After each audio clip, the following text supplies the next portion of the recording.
بسم الله الرحمن الرحیم. الحمد لله والصلاة والسلام علی رسول محمد و آله و اصحابه اجمعین. اما بعد، السلام علیکم و رحمت الله و برکاته. همدیران و هموطنان عزیز و گرامی قدرم، امیدوار هستم که هر کجایی که باشین تن صحت و سلامت باشین. همدیران و هموطنان عزیز، شما رو به برنامه 33 قدرت و حقیقت خوش آمدید میگویم و امروز با شما هستم عبیدالله سیدی و چند ساعت دیگه در این برنامه خدمت شما قرار خواهم گرفت و از تمام شما بابت نگذاشتن برنامه در روز سه‌شنبه عذرخواهی میکنیم و ما یک بیانیه ایران نشر کردیم و در اونجا سبب ها را گفتیم که ما نتوانستیم امروز در برنامه با شما باشیم و در کوتاه‌ترین فرصت این برنامه را برای شما برگزار میکنیم و پروردگار امروز فرصت را مهیا کرد که ما بتوانیم امروز در خدمت شما قرار بگیریم و انشاءالله که بتوانیم یک خدمت خیلی کوچکی رنگی باشد برای شما و برادران خواهران عزیزم انجام بدیم. همدیران و هموطنان عزیز و گرامی قدرم، امروز موضوعهای گوناگونی را در برنامه انتخاب کردیم، از جمله موضوع بحث مرزی بین قرقیزستان و تاجیکستان و علاوه بر این مسئله کراکوسیتی که بازرسی پرونده های اونها شروع شد و در دادگاه نیز این پرونده ها به میان آمد. ما در این موضوع صحبت میکنیم و بالاخره در دو موضوع مهم، یعنی که با هم بسیار پیوند دارن و صحبت میکنیم. اما پیش از آنکه که به موضوع اصلی بگردم، من اینجا یک عکسی رو در روی کارتینگی که ما اعلام کردیم در اونجا گذاشتم که از برادرای بازداشت شده. در این موضوع یک صحبت خیلی کوتاه خواهیم کرد و در موضوع دیگری که برادر ما رحمت جان که از برادران زندانی سیاسی ما که در تاجیکستان علیه و 20 سال زندان محکوم شدن و چند سال عمر خود را در اونجا میگذارن، یک صحبت کوتاه خواهیم کرد و بعد برمیگردیم به موضوع اساسی. همداران و هموطنان عزیز و گرامی قدرم، دوستان گرامی، همونطور که شما میدونید متاسفانه کشور ارمنستان که جزء همون سازشنامه ODKB هست، یکی از فعالان حرکت سیاسی گروه 24 رو در هفته گذشته یا که همین هفته یعنی دستگیر کرد و این فعال جامعه مدنی عین حال در بازداشتگاه کشور ارمنستان قرار دارد و تا این زمان معلوماتی نشر نشده است که او را به تاجیکستان دیپورتاسیون کردن یا نکردن یا استرداد کردن نکردن، ولی همین قدر معلوم است که وقتی میخواست مرز را عبور کند از مرزبانان ارمنستان دستگیر شده است و بر اساس اون که در تاجیکستان تحت پیگرد قرار دارد او را دستگیر کردن. او را بر اساس همون ماده 307 اتهام میزنند و حالا معلوم نیست. بیا این از سامانه رادیو آزادی به سمت شما برسانم و با هم بخونیم که این شهروند در چه حالت قرار دارد.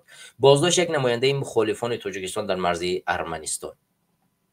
اسماعیل خالف عضو گروه 24 یک سازمان مخالف حکومت تاجیکستان که فعالیت در کشور ممنوع است از سوی مرزبان‌های ارمنستان دستگیر شده است. یک نماینده پاسگاه سرحدی بگراتشانی ارمنستان روز 5 اوگوست در صحبت با رادیو آزادی گفت که خالف از طرف مقامات تاجیکستان در پیگرد است و بنابر این بازداشت شده است. فعلا قضیه او آموخته می شود و حالا دقیق نیست که تصمیم بعدی چی خواهد بود. همش را دادگاه حل می کند، گفت. هم صحبت ما و از این بیشتر اطلاع نداد. تلفن اسماعیل خالف فعال نیست، معلوم نیست که او از کجا می آمد و هدف سفرش به ارمنستان چی بود. وی از سال 2011 با اعضای عائله‌اش در روسیه میزیست، اما سال 2023 در پی زیاد شدن تعقیب و فشار از این کشور بیرون شد. حالا خالف چند ماه پیش به رادیوی آزادی گفته بود که بعدی صحبت در برنامه‌های مخالفان و پیوستن به گروه 24 سال 2015 بعد در درخواست مقامات تاجیکستان در مسکو دستگیر شده 6 ماه را در بازداشتگاه گذراند. قضیه اسماعیل خالف و تعقیب او در روسیه بارها رسانه‌ای شده است و دادگاه اروپا از حقوق وی حمایت کرد. خبرگزاری دولتی خاور در سال 2018 مراجعتنامه این مخالف حکومت تاجیکستان را نشر کرد که در آن گفته که با فریب گروه مخالف حکومت جلب شده و از این کار پشیمان است. خودش سال قبل گفت که این اظهارات را از ترس و زیر تعقیب و فشار نوشته بود.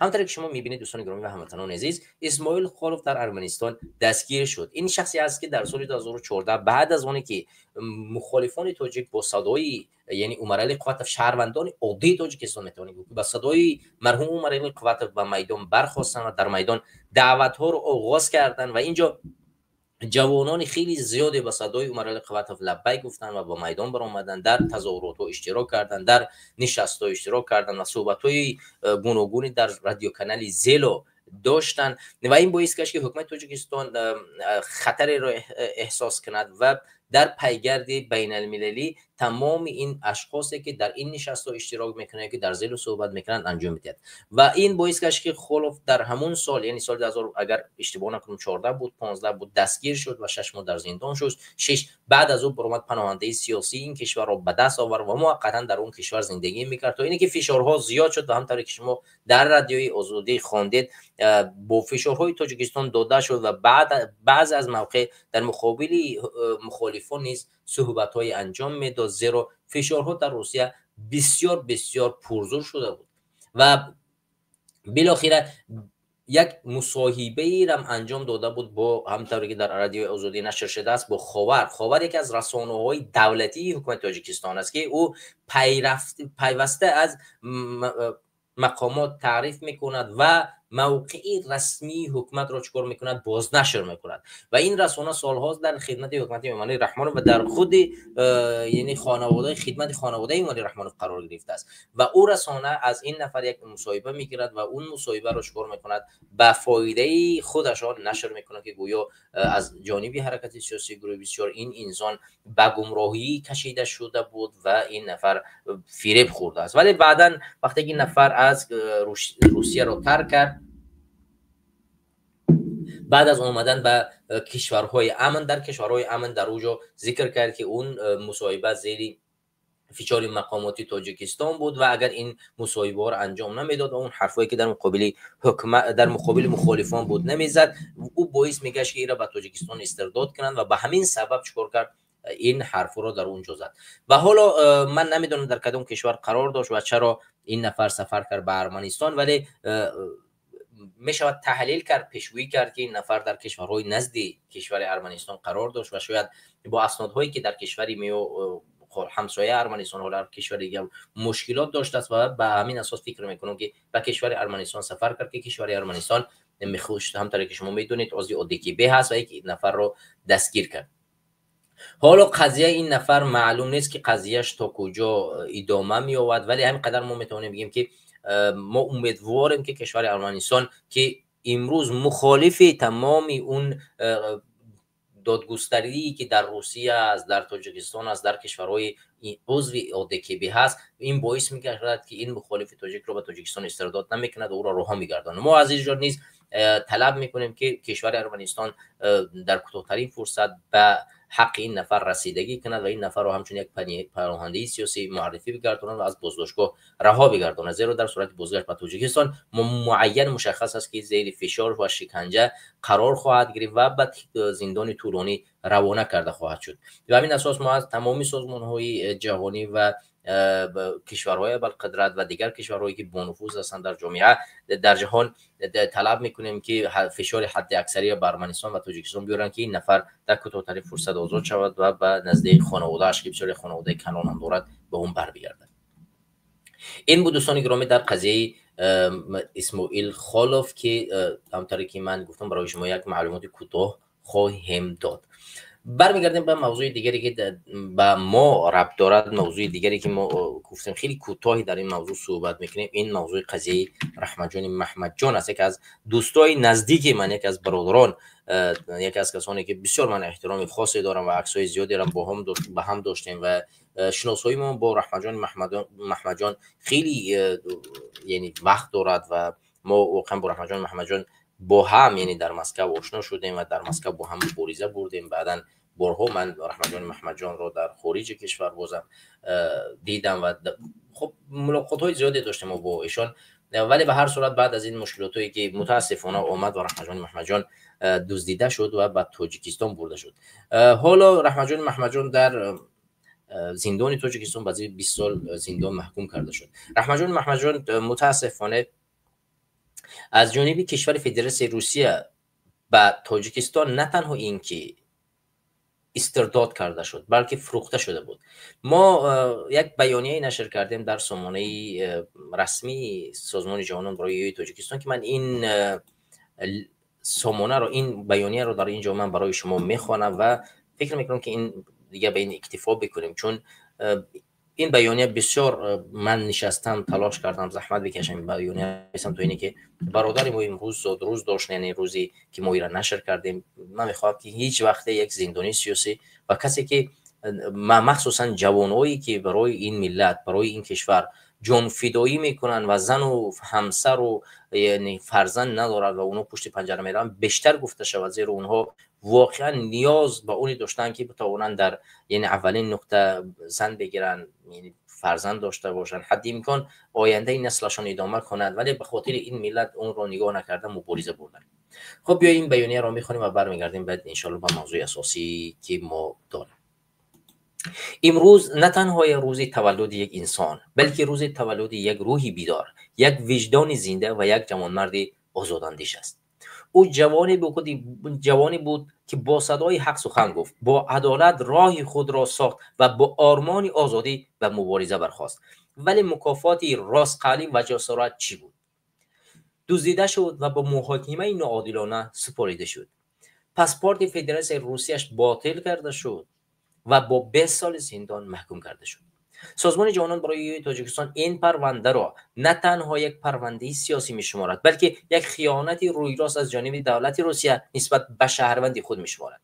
باطل کردن شناسنامه یک شهروند کاملا حقوق قانونی و تسلیم او به یک رژیم دیکتاتوری، پایمالسازی آشکار قانونگذاری روسیه، قانون‌های بین‌المللی و اهدامه حقوق بشر است. چون این رفتار روسیه نشان می‌دهد که شهروندی در آن کشور تنها یک کاغذ بی‌معنی است، بخصوص وقتی که سخن درباره یک تاجیک می‌رود. این قضیه باز یک بار دیگر روی حقیقت تلخ را روشن کرد. ارزش و اعتبار مهاجر تاجیک را در چشم دولت دارای روس چگونه پست و تحقیرآمیز بودن آن را آشکار کرد. ببینید، اگر یک انسان در جوانی به 20 سال زندان محکوم کرده می شود، شما تصور کنید که به 50 سالگی، یعنی که 50 سال می رسد، یعنی انسانی که وقتی زندانش کردن، رحمت جان محمد جان همگی 30 سال داشت. وقتی رحمت جان محمد جان رو زندان کردن و اگر او 20 سال در زندان بشیند، شما تصور کنید که رحمت جان محمد جان وقتی از زندان آزاد می شود حدود 50 سال یا 51 سال زندان عمر دارد. شما ببینید یک نفری که در 51 ساله عمرش از زندان آزاد می شود چی امیدی خواهد داشت؟ این بسیار ظالمانه و ناعادلانه است وقتی یک جوان میبراید به خاطر آزادی وطنش، به خاطر ارزش‌های ملیش، به خاطر ارزش‌های دینیش، به خاطر ارزش‌های انسانیش چیکار میکنه؟ در مقابل یک دیکتاتور میستد و متاسفانه با چنین حالت دچار میشد. ولی ملت هم چیکار میکند؟ خاموشی را اختیار میکند و برای آزادی و آبادی همین فرزندان برنمیخیزد. مگر رحمت جان محمد جان پدر و مادرش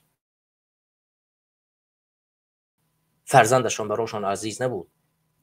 مگر حیات رحمت جان محمد جان برای خودش ارزش نداشت؟ مگر حیاتش را دوست نمی‌داشت؟ خودش نمی‌خواست مگرم که زن فرزند داشته باشد، خانواده داشته باشد، مثل همه شما کار کند در زندگی؟ ولی او یک چیز داشت، وجدان و جسارت. نمیخواست که هر دینا را از دست بدهد. وجدانش اذیتش میکرد و جسارتش کارش میکرد برای جسارت میداد که در مقابل دیکتاتورها بخیزد. همدیاران و هموطنان عزیز، بر اساس همین من برمیگردم با اون مشکلاتی که به مهاجران مهنتی تاجیکستان میآید. ببینید، ما در همین مقاله در اینجا ذکر کردیم که ارزش یک تاجیکستانی در روسیه در نزد دولتدارای روس امروز معین مشخص است که تا کجا یک مهاجر تاجیک در روسیه ارزش دارد. یعنی به قدر کردن مهاجران تاجیک، به قدر کردن شهروندان تاجیکستان در روسیه بدون یگان حسابات است. به حد بلند می رود، به حد روز تا روز اذیت و آزار میدهند. بیاید یک نوار خیلی کوتاهی را که در روز گذشته نشر شده بود من به سمت شما برسانم. این نوار از جانب شهلای گلخواجه در سامانه تلگرام همین انسان نشر شده است. من این نوار که چند روز پیش در رسانه‌های مجازی نشر شده بود به سمت شما برسانم. ببینید،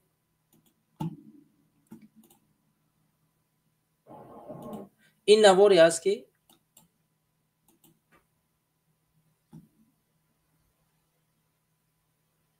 ببخشید من به نظرم که باید دوباره اینا بیارم، به خاطر که وقتی که یک بار میاری از چی نشان نمیده. من این نواراتم بیارم. همین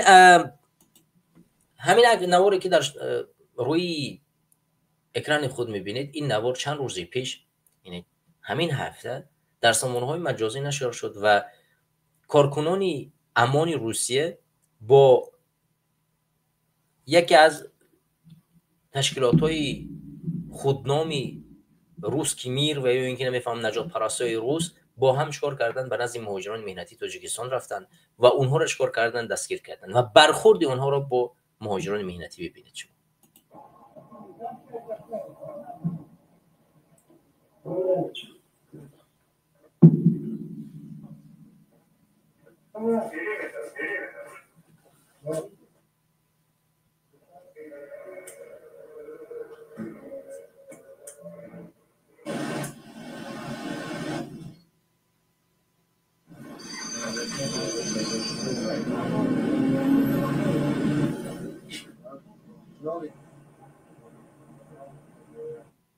همینطور که شما در اینجا میبینید این پاسپورت های تاجیکی هستند، جمهوری تاجیکستان. تا امروز رسانه‌های تاجیکستان و نزدیک به به حکومت تاجیکستان ادعا می‌کردند که این شهروندانی که با نااحترامی کردن میشن شهروندان تاجیکستان در بین آنها نیستن، آنها شهروندان قرقیزستان و یا اینکه ازبکستان و دیگر کشورهای آسیای مرکزی هستند. ولی همونطور که شما می‌بینید در دستانشان پاسپورت تاجیکی دارند و این حتی در رسانه‌ها نشان میدن نزد کامera تا اینو که آشکار به حکومت تاجیکستان نشان میدن که اینا شهروندان شما هستند. به علاوه همین نسبتشان چنین برخورد بد میکنن، چنین برخورد بد میکنن که این برخورد بد باعث میگردد که افراطگرایی و تروریستی در هر منطقه تاجیکستان و در هر بدنه شهروندان تاجیکستان بیشتر و بیشتر شود. وقتی که چنین برخورد با یک شهروند تاجیکستان میکنی، اون چگونه باید برخورد با تو بکند؟ چگونه یک شهروند تاجیکستان میتواند برخورد بکنه؟ بیاید من یک چیز دیگه رو برای شما نشان میدم. این مسئله ای است که من بیشتر میخوام با شما صحبت کنم، موضوعی که بسیار بسیار مهم است. ببینید وقتی که چنین برخورد به تاجیک انجام داده می شود و عاقبت چنین برخورد چی می شود؟ این عاقبت این برخورد است. وقتی شما یک شهروند را احترام نمیکنید، حقوق او را رعایت نمیکنید، حالت به اینجا میزنید. این حالت تاجیک است. ببینید زیاده از چند تاجیک در همین حادثه امروز گمانبر دانسته می شود.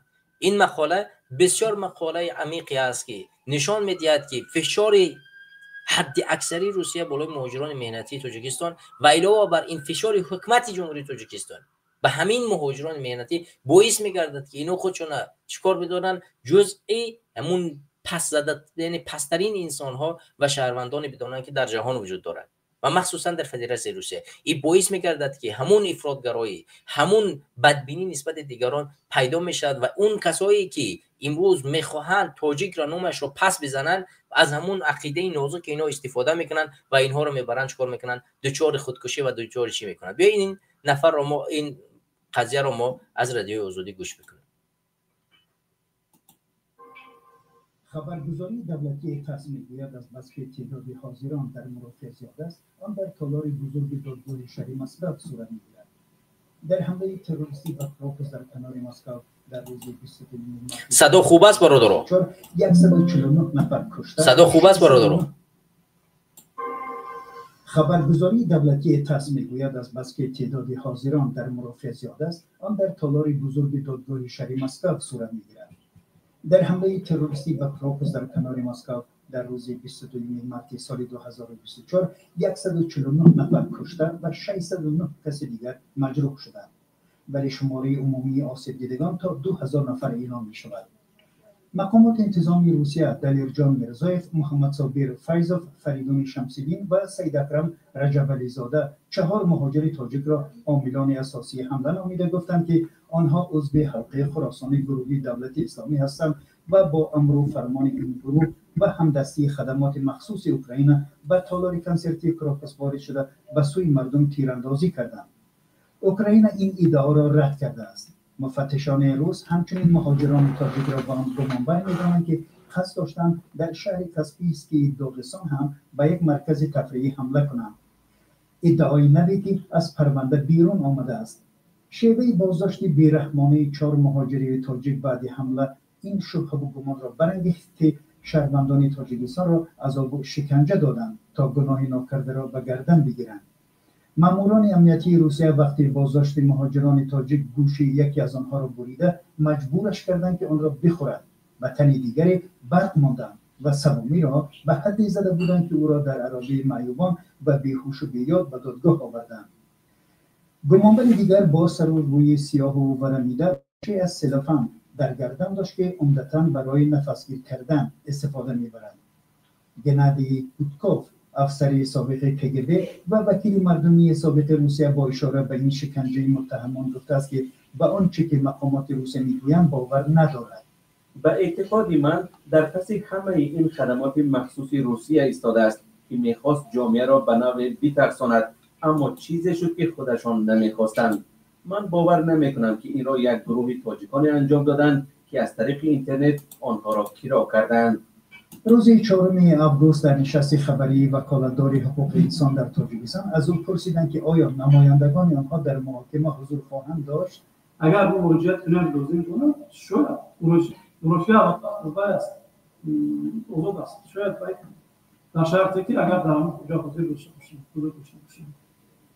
مقامات تاجیکستان در تحقیق پرونده شرکت نداشتند و از حقوق شهروندان خود به طور جدی حمایت نکردند.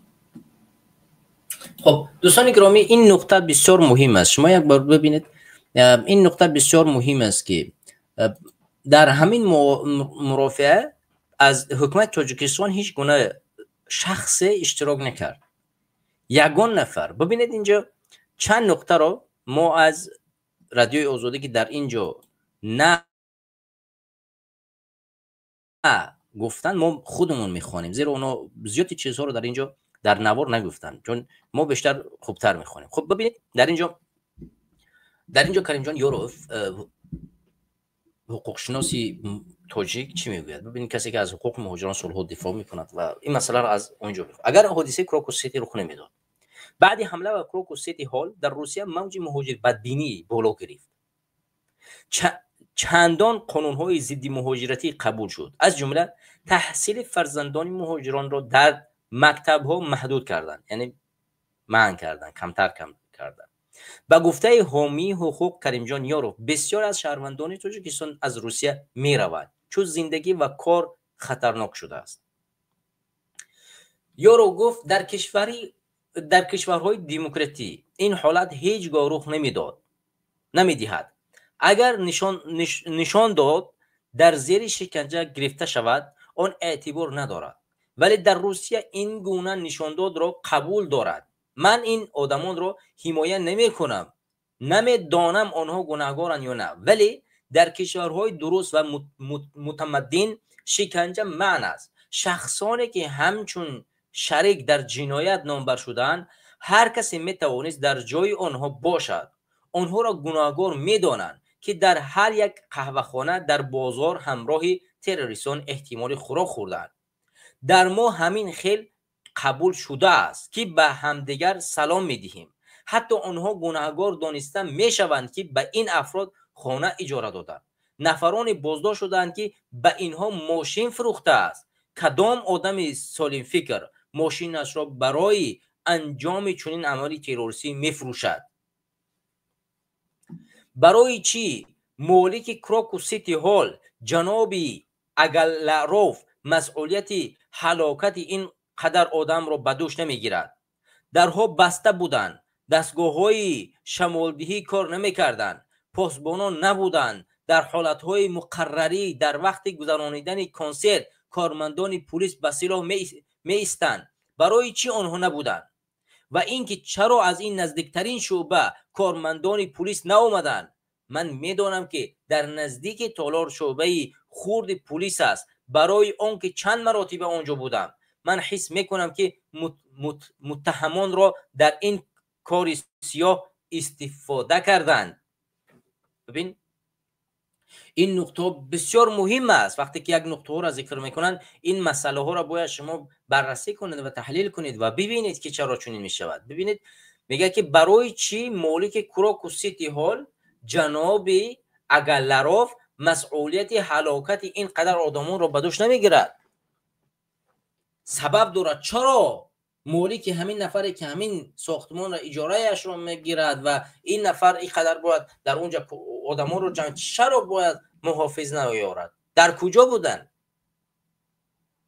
ببین میگه که درها بسته بودند، دستگاه‌های شمالدهی کار نکردند، پاسبانان نبودند، در حالت مقرره در وقت گذرانیدن کنسرت کارمندان پلیس با سلاح می ایستند. برای چی آنها نبودند؟ برای چی همین پلیس ها نبودند؟ یا حالت دیگه باشد محافظ یا اینی که اخرانیک ریختگی است، پلیس ریختگی است، در یک جا راه رفتن نمیتونید. در قد مترو هر روز پلیسای شما ایستاده همین قدر مردم رو نگاه میکنن، اصلا دنیاش رو نمیمونن شو راه بروند مستقلانه. خود در وقتی که در اونجا اکثریت جمع میشوند در وقت یک کنسرت،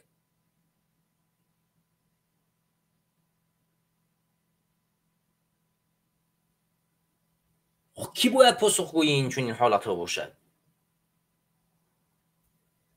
وقتی که ما میگوییم که شک شبهه وجود دارد، پس میبینیم که فردا یک پرونده جنایی بازد میکنن، میگن در قضیه دادگاهی فلان و فلان کردن، دخالت کردن و تهمت زدن.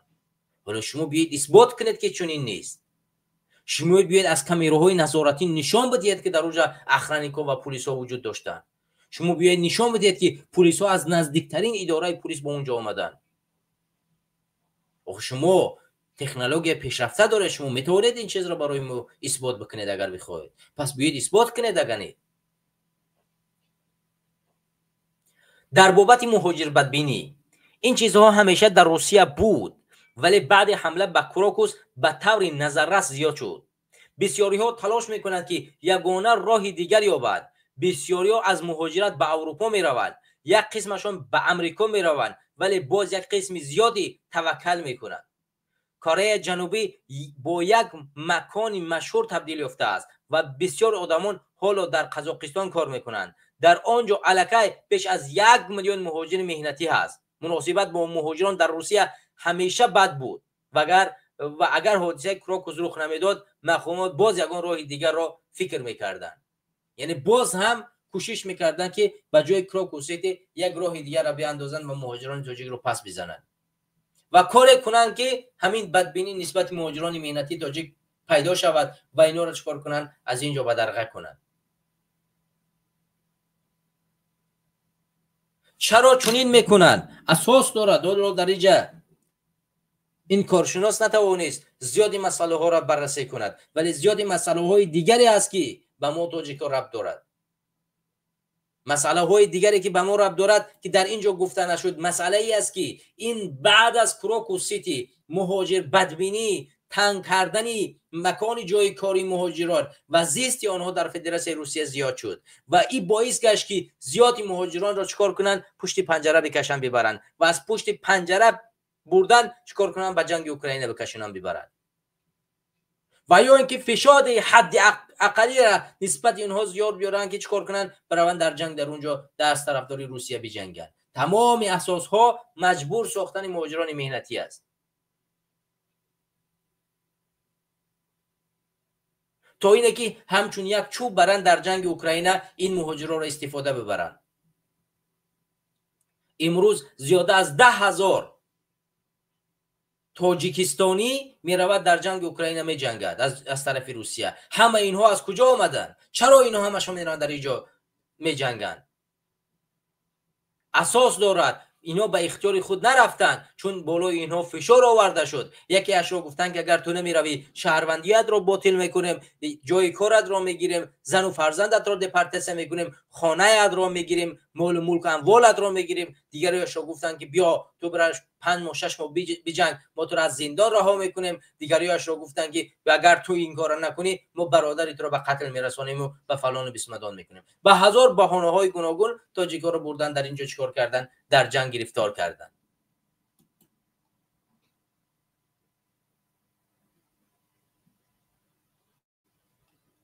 با وکالتداری حقوقی مردم تاجیکستان چی میگوید؟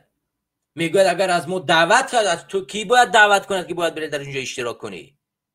این کاری تو است که باید بره در اونجا اشتراک کنی. از حقوق این مهاجرا باید دفاع کنی، از حقوق مردم تاجیکستان دفاع کنی. این کاری تو است. تو برای چی معاش میگیری در اونجا؟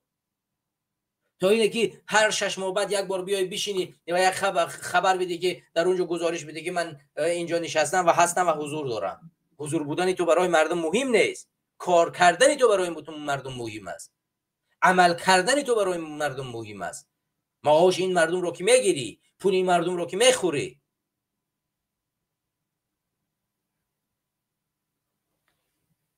حرام خورا اینقدر زیاد شدن که متاسفانه ما راهمون گم کردیم.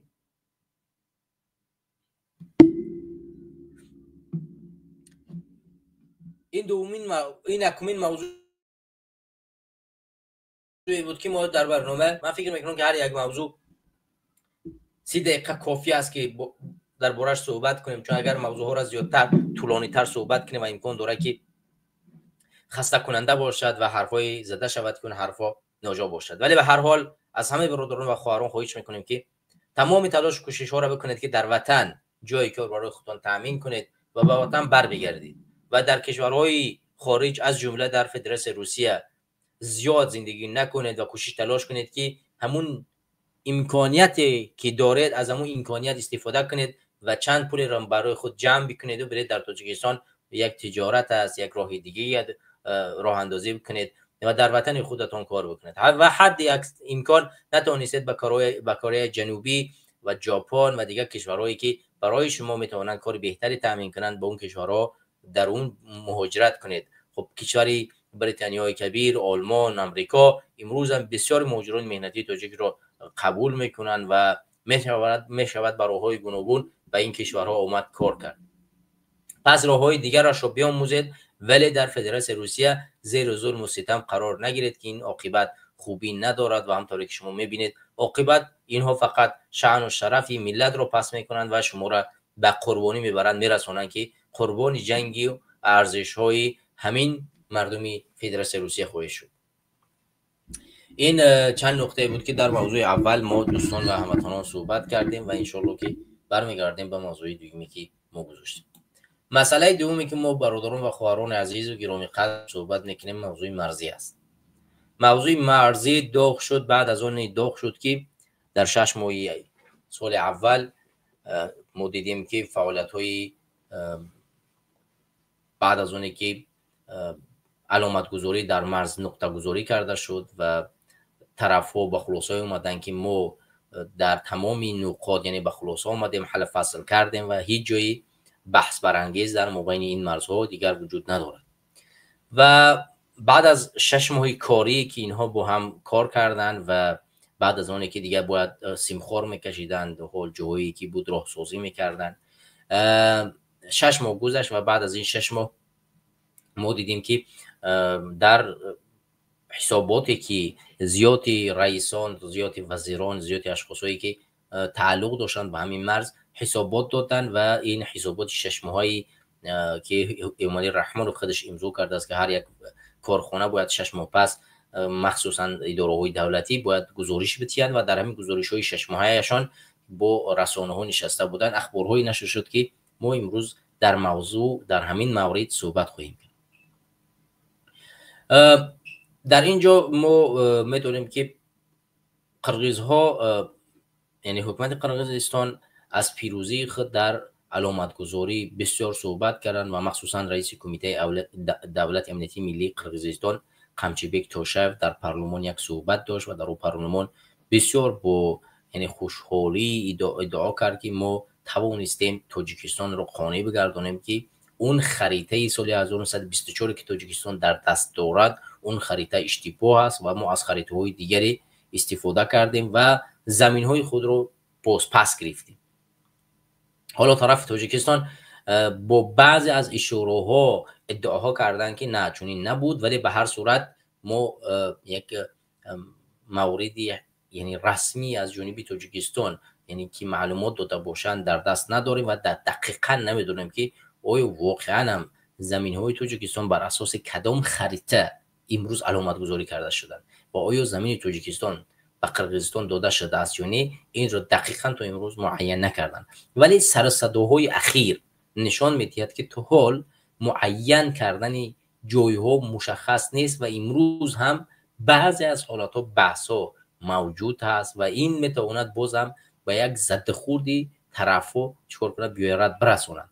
و حالا تا کجا مردم ما از کجا به کجا کوچانیده میشن، به کجا داده شده است و کدام مناطق خزانیده شد، تا امروز حکومت تاجیکستان تلاش و کوشش میکند که اینها پنهان بمانند. ولی بعضی از همین چیزها بر رسانه ها نشر کرده شد که با این قضیه ها را با هم چیکار میکنیم، بحث و بررسی میکنیم. حالا برمیگردیم به قضیه اولی که در رسانه های آزادی نشر شده است، اون رو با هم بخونیم.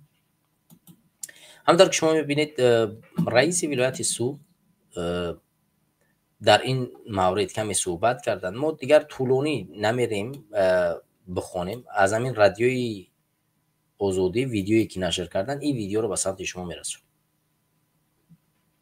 بگم که میاد در چشم همه شده شد. امروز من رجب احمدزاده رئیس ولایت سوق میگوید بر رغم 4 سال بسته بودن سرحد تاجیکستان و قرقیزستان در طول 4 ماه اخیر روابط ساکنان نزد مرزی به منطقه‌های همدیگر زیاد شده است. او در نشست خبریش روز 30 ایول به روزنامه‌نگاران گفت که دیگر بحث و تلاش در مرز باقی نمانده و مردم بیشتر در جستجوی مناسبتی بهتر هستند. پیشتر نیز ساکنان دهه‌های نزد سرحدی در صحبت با رادیو آزادی خواهان ساده کردن نظام رفت و آمد و ایجاد شدن گذرگاه‌های مرزی شده بودند. این مسئله به صلاحیت کمیسی آیینی دموکراسی دو دولت واگذار شده است و من باوری کامل دارم که اینها هم یک خلاصه دقیق میبرارم آیینی همین آینده چخیل به استفاده دادم. بنابر نزدیک بودن دهه‌های نزدیک مرزی وابستگی مردم دو جانب از همدیگر زیاد مشاهده می شود. دور بودن راه کنونی حتی به بازار و کار تاجران تأثیری منفی رسانیده است. اکثر ساکنان نزدیک مرزی برای دیدار با دوستان و نزدیکانشان به جای راه 100 متره باید راه 100 کیلومتره را طی کنند. یکی از آنها انوره رحمان و ساکن قرقیزتبار شهر کالیبادام است. او میگوید فرزند و نبیره‌هایش در ولایت باکند قرقیزستان زندگی میکنند.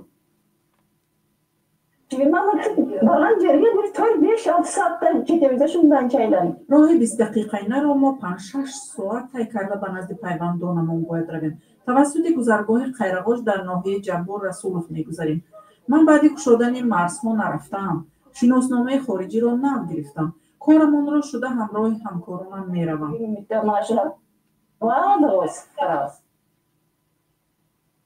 عین حال از 7 ناحیه نزدیک مرزی ولایت سوق تنها در شهر اسفره و ناحیه جبار رسولوف گذرگاه مرزی عمل میکند. در حالت گذشتن از راه غیر مقرری شهروندان جریمه میشوند و یا جزای سخت‌تر میگیرند. و گفته شهروندان پیش از بسته بودن مرزها از هر گوشه‌های نزدیک سرحدی به مانع روا میکردند. حالا مسئولان دولتی میگویند برای بی‌خطری ساکنان چنین حالت پیشگیری گردیده ایستاده است. از دو طرف همین پریتت نه امروز من معین شده پنجره بندی کرده ایستاده برای امروز در دوره قانونی بین المللی هر یک دولت باید سرحدش را سیم خالتوش کند برای بی‌خطری برای امنیتی دولت همین حاضر برابر امروز همین کارها رفته ایستاده است. قبلا نعمت الله میرسیدوف کارشناس مسائل مرزی گفته بود که با این وجود راه‌های نزدیک کردن شهروندان نزدیک مرزی دو منطقه را باید سران دولت‌ها چاره‌اندیشی کنند تا دوستی در منطقه رواج یابد. امروز ضرور است که کشورها همین نازکی‌ها را به نظر گیرند. یعنی اگر لازم شود منطقه‌های آزاد اقتصادی یا سازمان دهند، تأسیس دهند یا خود گذرگاه‌های واقعی پیدا شود در نزد محل‌های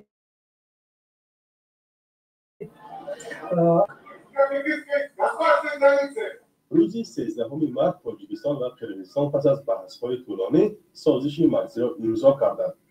مرز تاجیکستان و قرقیزستان 1000 کیلومتر است و تا ماه مارس بسیاری از قطعه‌ها بحثی به حساب می‌رفتند. بارها در نقطه‌های بحثی جنجال سر زده باعث کشته و زخمی شدن ده‌ها نظامی و ساکنان محلی دو کشور شده بود. مقامات قرقیز و تاجیک گفتند که امضای سازشنامه مرزی به این بحث‌ها خاتمه داده است. فرزان محمدی. همطور که شما دوستان عزیز گوش کردید و تماشا کردید، میبینید که به گفته مقامات مشکلات مرزی حد خودش پیدا کرده است و دو گذرگاه عین حال برای یعنی رفت و آمد مردم قرقیزستان و تاجیکستان عملی میکند. ولی همطور که شما میبینید ساکنان از رفت و آمد تو حال شکایت دارند. بیایید نوار بعدی رو ما از همین اخبار ما ببینیم و نوار بعدی از همین اخباری که عین حال نشر شده ما این رو به این طور برای شما بیان کنیم، این بهتر خوبتر میشه. این راه که از میانه دهه آقسوی جمهوری قرقیزستان میگذرد حالا یگانه پیوندگری جماعت باروخ با جمهوری تاجیکستان است. مسئولان اداره راههای اتومبیلگرد وزارت نقلیات در ولایت سوغ میگویند حالا برای ساختمان راه آلترناتیوی با کشور قرقیزستان به سازش رسیدند و ساختمانش به زودی آغاز خواهد یافت. در 4 سال بسته بودن مرزهای دو کشور این منطقه شاهد زدوخوردهای شدید گردیده بود. جنجال هم اینجا اساساً سر استفاده راه مشترک صورت می‌گرفت. روی شاکو از مشکلی فقط درآمد به وارو و یک راه کنار شد. راه تقریبا یعنی 255 میلیون تومان تشکیل می‌دهد. شرکت‌های خیتایی، شرکت‌های ترکی و شرکت‌های ایرانی را ما بودیم اینجا. از حساب همون دریای با کمتر راه کرد اونجا بلندی بیتون کرده راهی نمی‌سازیم بدون ورش بیمار رفت آمد کردن.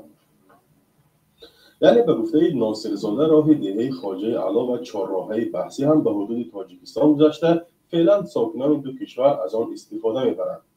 پیشتر این منصبدار تاجیک به رادیو آزادی گفته بود که پس از بحث‌های طولانی تعمیر راهی بین دهه خستیورزی باباجان غفور فی تاجیکستان و دهه‌های بارباردوک و ارقه ناحیه لیلک قرقیزستان را هم آغاز کردند. برای تعمیر و هموار و وسیع‌تر کردن راه با رضایت ساکنان دهه بارباردوک درختان کنار آن را ریشه‌کن کردند. و جز این دیگر راهی بحثی ناحیه باباجان غفورov هم حل خویش را پیدا کرده است. روی کلوندو مقصد بودنزو 1.1 کیلومتر در جماعت دیروتی اوچ خارچه وجود دارد و راه از تریتوری جمهوری تاجیکستان می‌برد و جمهوری تاجیکستان حلوق دارد.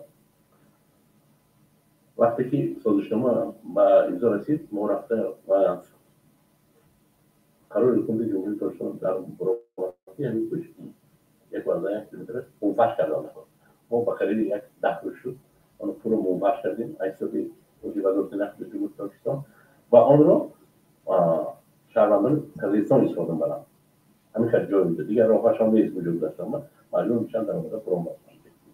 این شرح و توضیح یک مسئول وزارت نقلیات تاجیکستان در حالی است که با گذشت بیش از 4 ماه تاجیکستان هنوز هم منطقه‌ها و محل‌های تبادل شده را با قرقیزستان اعلام نمی‌کند. منصبداران قرقیزستان پیش از امضای سازشنامه بعضی جزئیات را آشکار کرده بودند. عارف خواجه‌زاده رئیس کمیته اداره زمین و گردیزی تاجیکستان روز 1 آگوست در پاسخ به سوال خبرنگاران این تصمیم را به ادامه نشانه‌گذاری سرحد پیوند داد. اون چی که شما سوال دادید بازم دادگی افتی دیگر ما با نظرداشت اون که روند دیمارکاسیون کاری مشترکی دو جانبه باشد و با هدف خلادار نکردن پیشرفت کارها نه همه جزئیات روند در این مرحله میتوان رسما شرح داده شود. خودداری رئیس کمیته زمین در حالی است که سازشنامه مرزی تاجیکستان و قرقیزستان در همه سطح‌ها به امضا رسیده تصویب شده است.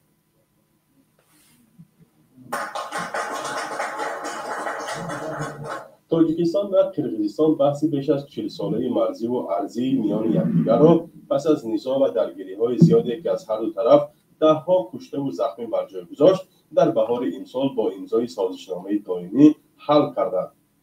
کارشناس مسائل مرزی نعمت الله میرسیدوف در صحبت کتبی به رادیو آزادی گفته بود که با تکیه به آنچه جانب کشور همسایه اعلام کرد دیده می شود که باخت زیاده نشده است و این طبیعی است که گذشت‌های از دو طرف صورت گرفته است و در یک جا کم است و در جای دیگر زیاد. ولی خودداری و درمانی منصبداران تاجیکستان در رسانه کردن سازش مرزی بعضی حدس و گمانها را بین ساکنان به بار آورده است. فرزان محمدی، رادیو آزادی از منطقه های مرزی تاجیکستان و قرقیزستان. خب دوستان گرامی، همونطور که شما میبینید اینجا اگر خوب گوش کنید، رئیس کمیته زمین بیشتر جزئیات رو درباره علامت گذاری و یا اینکه تبادل کردن زمین ها بیان نمی‌دارد و وقتی که سوالی روزنامه‌نگاران این میشود که چرا طرف قرقیزستان یعنی تبادل کردن یعنی معین گردانیدن زمین و تبادل کردن کدام منطقه با کدام منطقه رو معین کردن و بعض جزئیات او رو در پارلمان آشکار کردن و چرا شما این کارو نمی‌کنید، میگوید که به خاطر به خطر کردن وضعیت، یعنی به خاطر سرصدا نبرومدن و جنگ دوباره است به میان آمدن و یا اینکه حالا هر چیز دیگری ما را پنهان داشتیم و در صورت کاملا علامت گذاری کردن او یا اینکه سیمخور کشیدن او را ما معین میکنیم. حالا سوال به میان میاد که اگر که شما میخواهید تا زمان سیمخور کشیدن او این رو آشکار نکنید، پس اون سازشنامه‌ای که گفتید که ما کاملا به چی رسیدیم، به سازش رسیدیم و کاملا معین گردانیده شدیم که کجا سرزمین تاجیکستان است و کجا نه، این چی می شود؟ یا اون دروغ بود یا این دروغ است. یعنی اون زمانی که شما کاملا سیمخور کشیدید دیگر مردم خودش میداند که سرزمین تاجیکستان کجا تا کجا داده شد. اون زمان دیگر نیاز نیست که شما برای ما توضیح بدید که کدام زمین تاجیکستان رو شما بر اساس چی دادید. دیگر مردم خودش احساس میکند و چیزا رو میبیند. دیگر این حال برای مردم دانستن لازم است که کدام مناطق تاجیکستان بر اساس کدام سند داده شد و کجا باید داده میشد و از کجا باید گرفته میشد و اسنادهای کدام یعنی سال در اینجا استفاده کرده شد و بر اساس کدام دلیل مثلا فلان سرزمین یا فلان منطقه واگذار کرده شد، در حالی که خود رئیس کمیته زمین در همین جا چیکار میکند؟ میگوید که یعنی واروخ رو همچون انقلاب بیان میدارد، میگوید که ما با سرزمین قرقیزستان میگذریم ولی باید با گفت خودشون یک پلاکت یک راهی میسازن که شاید از آسمان اینجا زمین بگذرد و با ما همین دیهات قرقیزستان رو با کمک شرکت های ترکی، ایرانی و چینی چیکار کنیم؟ عبور کنیم، بگذریم و از انقلاب خارج شیم. ولی اگر این راه در یگان جنگ باز هم از بین برده شود بزنند پراکن، باز هم در سرزمین قرقیزستان خودمون رو خواهیم دید، در حالی که اسنادهای سال 1924 نشان میدهد واضح که این سرزمین سرزمین ما بود و هیچ وقت انقلاب نبود. ولی حالا اگر ادعای قرقیزستان را تاجیکستان حکومتش قبول کرده است، بر اساس کدام سندها و می شود اعتبار اون سندها رو به مردم نشان بدهد که مثلا فلان سندها مثلا با فلان فلان فلان در زمانی مثلا شوروی مثلا قانونی گردانیده شده بودن. می شود یکی از اینها را تو امروز معرفی کرد. چرا رئیس کمیته زمین اینها را بیان نمی‌دارد؟ چرا رئیس کمیته زمین تو امروز خاموشی را اختیار میکند و نمیخواهد جزئیات او را به مردم و ملت بیان کند، شریک بسازد؟ بیایید دوباره همین نقطه یعنی جواب به همین پاسخ رو از زبان کمیته رئیس کمیته زمین بشنویم. خوب گوش کنیم که رئیس کمیته زمین چگونه همین رو بیان می‌دارد. ادبیاتش رو خوب گوش کنید. وقتی که ما میگیم زبان یک انسان رو خوب گوش کنید، ادبیاتش رو، فهمی او رو عمیقاً در مغز سر خودتون جای کنید که چگونه استدلال میکند، چگونه به سوال پاسخ میدهد. وقتی که شما پاسخ را منتظر میشیدید، گوش کردید، اون سوال بیاتون بیاید، اون جواب بیاتون بیاید. الکی رئیس کمیته دولت امنیتی ملی تاجیکستان و رئیس کمیته دولت امنیتی ملی قرقیزستان با هم این سازشنامه را چیکار کردن؟ امضا گذاشتن و امامالی رحمان به قرقیزستان سفر کرد با صادر جاپوروف در یک کنسرت بد دبدهات با هم نشستن. دیگر این سازشنامه را گفتن ما کاملا سازشنامه را امضا کردیم و دیگر ما زمین بحث برانگیز نداریم. این نقطه در یادتون باشد وقتی صدای رئیس کمیته دولت امنیتی ملی رو گوش میکنید و میشنوید. بیاید این رو یک بار دیگر مخصوصا همین جایش رو گوش کنید. قرار کمیته جمهوری اسلامی در برومتی همین گوش کنید. یک وضعیت که موبت کردن ما با خرید یک دخل شد آن پول موبت کردیم ایستادی وزارت داخلی گفتم و آن را شهروندان کردستان استفاده برام همین خیلی جای میده دیگه راهش هم نیست وجود داشتم معلوم میشن در مورد برومت. خب ببینید میگوید که ما با قرار حکومت جمهوری تاجیکستان یا منفرش کردن یا اینکه اسفل کنانی گردانیدنی همون راه را ما انجام دادیم که قرار بود که این کار ما انجام بدیم و او چهارراه دیگر راهی نیست که بجز اینه که قرغیزها او رو استفاده کنند. قرغیزها از اون استفاده میکنند. پس وقتی که شما قرار را قبول کرده باشید و شهروندان تاجیکستان نمیتوانند، اون قرغیز تبار تاجیکستان میگوید که ما برای خشتوار مون خبرگیری رفتن دختر ما یا که یک خشتوار ما 100 چند کیلومتر میروم، در حالی که 6 کیلومتر من میتونم مستقیما برم به همونجا بروم. قبلا از این راه استفاده میکنن. پس قرغیز تبارهای قرغیزهای قرغیزستان میتوانند راهی ما را استفاده کنن، ولی یک قرغیز تبار تاجیکستان نمیتواند برود فرزندش را که در قرغیزستان است خبر بگیرد، باید 100 چند کیلومتر برود. چرا حقوق با اونها داده می شود ولی حقوق به ما دادن نمی شود؟ بر اساس کدام سازشنامه شما این قرار را قبول کرده؟ شما گفتید که دیگه زمینی نیست که بحث برانگیز باشد. پس این میتواند این باره این تنش ها را به میان بیارد وقتی زمینی وجود دارد که اونها قرغیزها استفادهش میکنند در خاک تاجیکستان، همون طوری که در گذشته اومدن پرچمشان رو در خاک ما زدن. بیاید دوام گپش رو گوش میکنم. این شرح بود توضیح یک مسئول وزارت نقلیات تاجیکستان در حالی است که با گذشت بیش از 4 ماه تاجیکستان هنوز هم منطقه‌ها و محل‌های تبادل شده را با قرغیزستان اعلام نمی‌کند. منصبداران قرغیزستان پیش از امضای سازشنامه بعضی جزئیات را آشکار کرده بودند. عارف خواجه‌زاده رئیس کمیته اداره زمین و گیاه‌دزدی تاجیکستان روز 1 آگوست در پاسخ به سوال خبرنگاران این تصمیم را به ادامه نشانه‌گذاری سرحد پیوند داد. اون چی که شما سوال دادید بازم دادو گرفته دیگر ما با نظر داشت اون که روندی دیمار یک بار دیگر اینجا رو خوب کنید، یک بار خوب گوش کنید. اون چیزی که شما سوال دادید من اینجا دویم بار قفا میبرم، شما خوب گوش کنید دقیقاً با اون سوالی که من قبلا کردم با اون پاسخی که من دادم در یادتون داشته باشید و علاوه برای این بعد گوش کنید که این چی میگه رئیس کمیته زمین. روز 1 آگوست در پاسخ به سوال خبرنگاران این تصمیم را به ادامه نشانه‌گذاری سرحد پیوند داد. اون چی که شما سوال دادید بازم دادو گرفته دیگر ما با نظر داشت اون که روندی دیمارکاسیون کاری مشترکی دو جانبه باشد و با هدف خبردار نکردن پیشرفت کارها نه همین جزئیات روند در این مرحله میتوان رسما شرح داده شود. خودداری رئیس کمیته زمین در حالی است که ببینید میگه که یک بار دیگه گوش کنید. خبردار نکردن پیشرفت کارها نه همین جزئیات روند در این مرحله میتوان رسما شرح داده شود. نه همه اون جزئیات کاری که در همونجا کرده شد رسما نمیتواند توضیحات بدهد.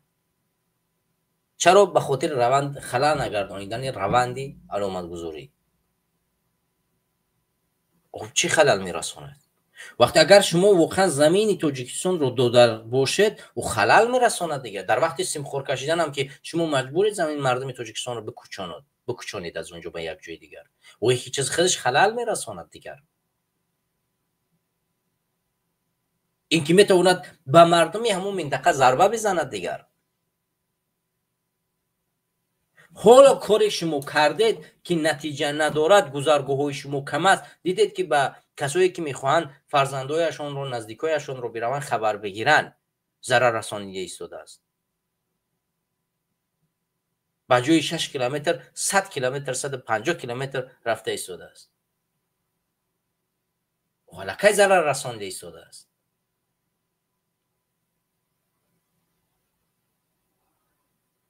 پس باید که فکری که ما میکنیم همچون کسی که در حکومت کار میکند باید عمیقا باشد، باید بداند که این کار میکنیم آیندهش چی نتیجه خواهد داد. اگر هدف اون باشد که ما برای مردم خدمت کنیم، پس ده ها گذرگاه در هر جای گذرگاه انجام میداده. چرا باید گذرگاه کم باشد؟ 2 گذرگاه برای 10 میلیون از این طرف، 6 میلیون دیگه از اون طرف، این مگر کم نیست؟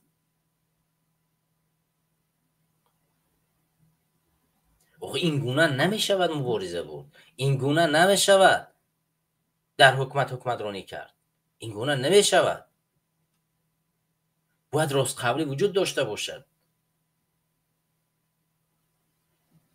بار دیگر گوش کنید حرفش رو.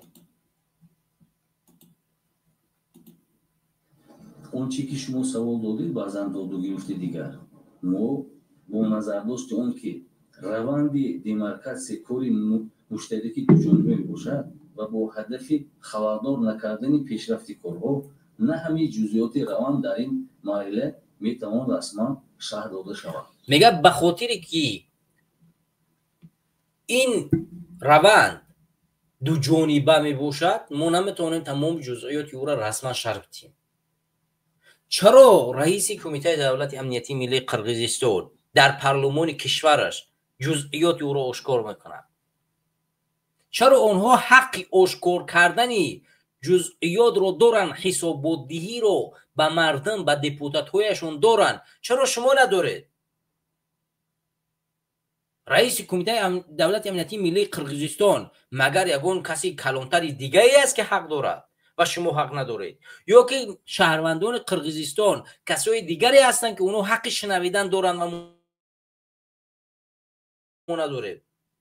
شهروندان تاجیکستان حق ندارن بدونن که چه میگذره در سرزمینشان؟ چرا اونها باید بدونن ما باید ندونیم؟ چرا باید ما تمامی اخبارها را درباره سرزمینمون از قرقیزستان بفهمیم که کدام منطقه به کجا داده شده است از سرزمین خودمون نشنویم؟ چرا شما همه چیز را باید رعایت بکنید، این طرفای دو جانبه را اونها باید رعایت نکنند؟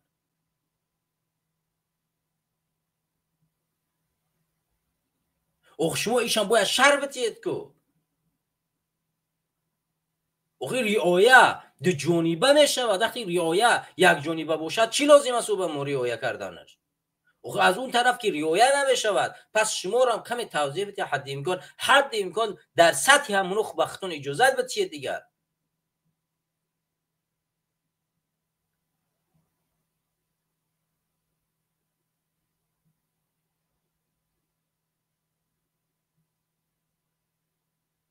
پارلمان اونها میتواند حسابات بگیرد در رئیس کمیته دولت امنیتی ملیشان و پارلمان ما نشسته است، خوب چیکار میکند، هر کاری میخواد انجام میدهد و خوب خیال. و رئیس کمیته زمین هم میاد چیکار میکند، میگه که ما چیزی مشترک دو جانبه داریم و نمیتونیم بر اساس این رسما چیزی رو توضیح بدیم، چون میتواند این روند علامت گذاری را چیکار کند، خللدار کند. ولی اونها میتوانند چیکار کنن، کاملا حرف بزنن، در رسانه هاشون هر چیزی که میخوان نشر بکنن، بگوین که ما توانستیم تاجیکستان رو خانه بگردونیم که اون خریطه‌ای که تاجیکستان برای ما پیشنهاد میکرد غلط است و خریطه ما درست است، ما زمین‌های خودمون رو باز پس بگیریم.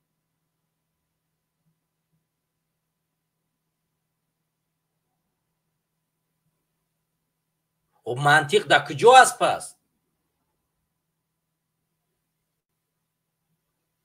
گفتین اینجا یک برادر نوشته است، همون اساسی چارچوب کاغذش در دستش است، از همون کاغذش دور نمی رود. اون چیزی را که حکومت براش اجازه داده است، همون چیزی را میگه که باز میخواند از روی کاغذش. الکی پاسخ هم میداند که پاسخش چی است، باید از روی کاغذ من را باید بگم. پیشکی تیوری دیده است به این سوال. چرا؟ چون اجازه نمیدن که روزنامه‌نگار سوال را به تیت که پیشکی ننوشته است برای رئیس کمیته زمین رو. پیشکی سوالات هم می نویسی، بعد وارد تالار میشه. تو رئیس کمیته زمین باید بداند که به کدام سوال ها پاسخ بدهید.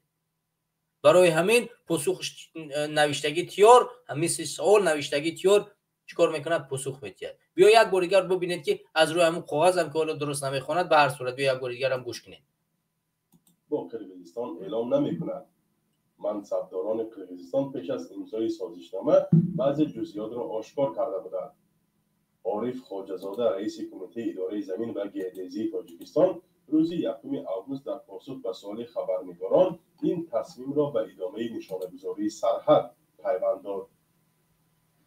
اون چی که شما سوال دادید بازم دادو گرفته دیگر ما با نظرداشت اون که روند دیمارکاسیون کاری مشترکی دو جانبه باشد و با هدف خبردار نکردن پیشرفت کارها نه همه جزئیات روند در این مرحله میتوان رسما شرح داده شود. خودداری رئیس کمیته زمین در حالی است که سازشنامه مرزی تاجیکستان و قرقیزستان در همه سطح‌ها به امضا رسیده تصویب شده است.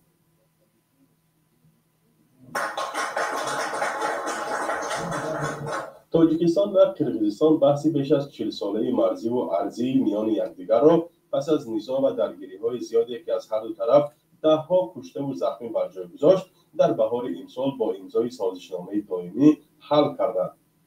کارشناس مسائل مرزی نعمت‌الله میرسیدوف در صحبت کتبی به رادیو آزادی گفته بود که با تکیه به آنچه جانب کشور همسایه اعلام کرد دیده می‌شود که باخت زیاده نشده است و این طبیعی است که گذشت‌های از دو طرف صورت گرفته است و در یک جا کم است و در جای دیگر زیاد.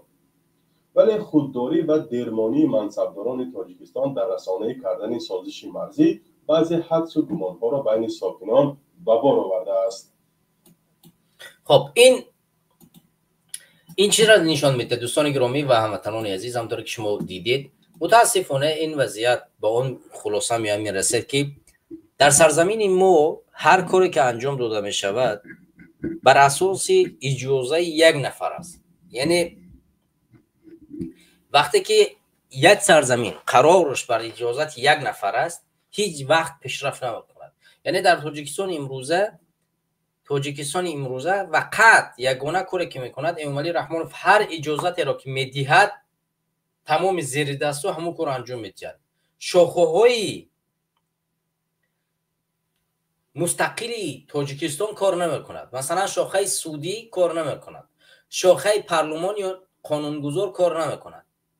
همه زیر شاخه اجراییه رفتن و اجراییه هر کاری که میخواهد. این دو شاخه قدرتمندی تاجیکستان را چکار کرده است؟ فلج کرده است و گرفته است شاخه حاکمیت زیر اونا را زیر خود کرده است و هر کاری که میخواد انجام میده. یعنی سه شاخه که در تاجیکستان موجود بود، شاخه‌های مستقلی که میتوانستن با کمک یکدیگر تاجیکستان رو اداره بکنن، از بین تقریبا رفتن. فقط یک شاخهش باقی مانده است، این شاخه اجراییه که در دست خانواده امامعلی رحمانوف و او غصب شده است و هر کاری که میخواد انجام میده. و بر اساس همین وقتی که هر هدفی را که چکار میکند به خاطر نفع اونها است اجرا میکند. وگرنه در قرقیزستان ما میبینیم که وقتی که شاخه هاشون کار میکند پارلمان فریاد میکند رئیس کمیته دولت امنیتی ملیشون رو و از او چکار میکند؟ بازرسی میکند که کدام زمین رو به کجا داده، چرا این سرزمین رو شما داده، بر اساس کدام سند، و قمچیبک توشیف به اینها پاسخ میدهد. ولی در تاجیکستان چی؟ بار رئیس کمیته دولتی امنیتی ملی برای حساب دادن زمین از جانب پارلمان سوال جواب کرده شد، در هیچ حساب نمیکند اعضای پارلمان رو. با به پارلمان میرود، با سوال جواب خواهد کرد، پاسخ خواهد داد. او فقط به خاطر یک نفر پاسخ میدهد، اربابش امامعلی رحمانوف. در جای دیگری پاسخ نمیدهد.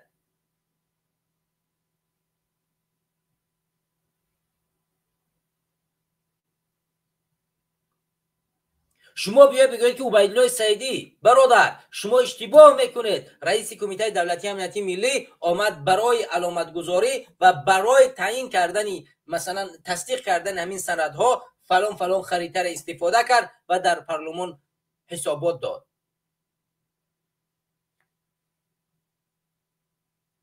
بیا یک بار برای ما بگه که من بگم که خب من اشتباه میکنم، من از شما عذر بخوام برای این کارم. پس در کجا است چنین سندها؟ در کجا است چنین گفتارها؟ در کجا است رسانه‌هایی که این را نشر کردن از جانب پارلمان که ما ببینیم که پارلمان رئیس کمیته دولت امنیتی ملی ما را سید مومن یتیموف را دعوت کرد و برای سرزمین تاجیکستان را که در اونجا چه اتفاقی افتاد گزارش گرفته است، پاسخ گرفته است و اثبات طلب کرده است، دلیل طلب کرده است که کجای سرزمین را به کجا فروختید، از کجا به کجا دادید، از کجا به کجا گرفتید. بله چون این پاسخ در جای ما ندیدیم و نشنیدیم. و دقیق است که سرزمینی که ملتش خاموشی را اختیار کرده است، سرزمینی که ترس برایش حکمت میکند، سرزمینی که امروز آزاداندیشش، دانشمندش، عالم دینیش امروز حقیر شده است، هیچ وقت انتظاری نخواهد داشت که میتواند از این بحران نجات بیابد. چون ملت ما امروز همین چیز را اختیار کرده است. ملت رو نباید گفت که ملت گناهگار نیست، ملت گناهگار هست. چرا قرقیزها توانستن 4-5 مراتب انقلاب کنند؟ چرا قرقیزها توانستن 10 پرزیدنتشون از بین ببرن؟ اسکر اکیف بردن، دیگراش بردن، اتنبیف خودش رفت، جانی بیکش هم باز گرفتن و این نفرش اومدن سر قدرت. هر باره که برایشون ستم وارد کرده شد اومدن انقلاب کردن. امروز تاجیک را میبینی خچه بالاتر از قرقیز میدوند. قرقیز دولتش امروز چیکار کرده است؟ برایش تلاش میکند، برایش کار میکند، برایش را بیرقتر خرید، برایش را امروز کار کرده ایستاده است. پارلمانش امروز میاد جواب میگیرد از رئیس کمیته دولت امنیتی ملیشون. و تاجیک بعار و تاجیکی که تاریخ چند هزار ساله دارد امروز نمیداند که سرزمینش در چه حال است، نمیداند که سرزمینش در سال 2012 به چین فروخته شد و امروز سرزمینش به قرقیزستان فروخته شد، داده شد، گرفته شد، هیچ چیزی نمیداند و سوال هم نمیکنه. رحمان افرو اینجا گناهگار نکنید، گناهگار ملت است، مردم است که نمیخیزد، سوال نمیکند و برای این جرم و جنایتی که امروزه حکومت نمیکند پاسخ طلب نمیکند.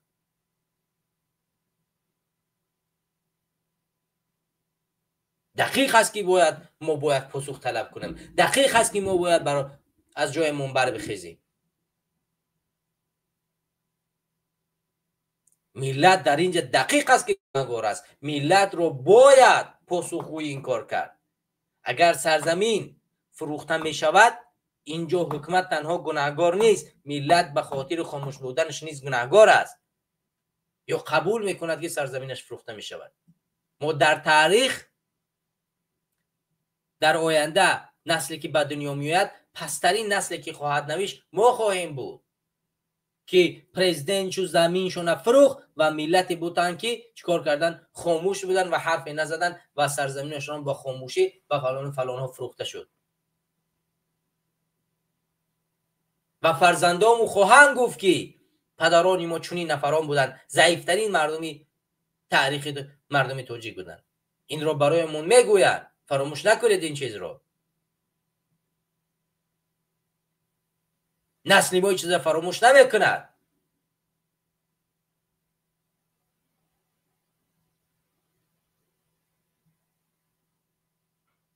آیا فکر میکنید که ما نسلی گذشته را که نتوانستند تکنولوژی پیشرفته بسازند و انقلابی یعنی شوروی اومد یا اینکه روسیه پادشاهی اومد بخارا را از بین برد و او را اسمش گذاشت انقلاب، فکر میکنیم ما این را فراموش کردیم؟ ما فکر میکنیم اون نسل فراموش کردیم که نسلی ترسو بودن؟ بله جسورا در ما بین اونها موجود بود که ایستادگی کردن و جنگیدن تو توانایی خود، ولی بیشتر مردم چیکار کردن؟ طرز را انتخاب کردن. پادشاهی ظالم ایستاد و چیکار کرد؟ زنبازی و ظلم کردن بالای ملت خودش و این باعث کرد که نه دولت پیشرفت کند، نه تکنولوژی پیشرفت کند، نه اقتصاد پیشرفت کند و سرزمین چیکار کند؟ سکوت کند.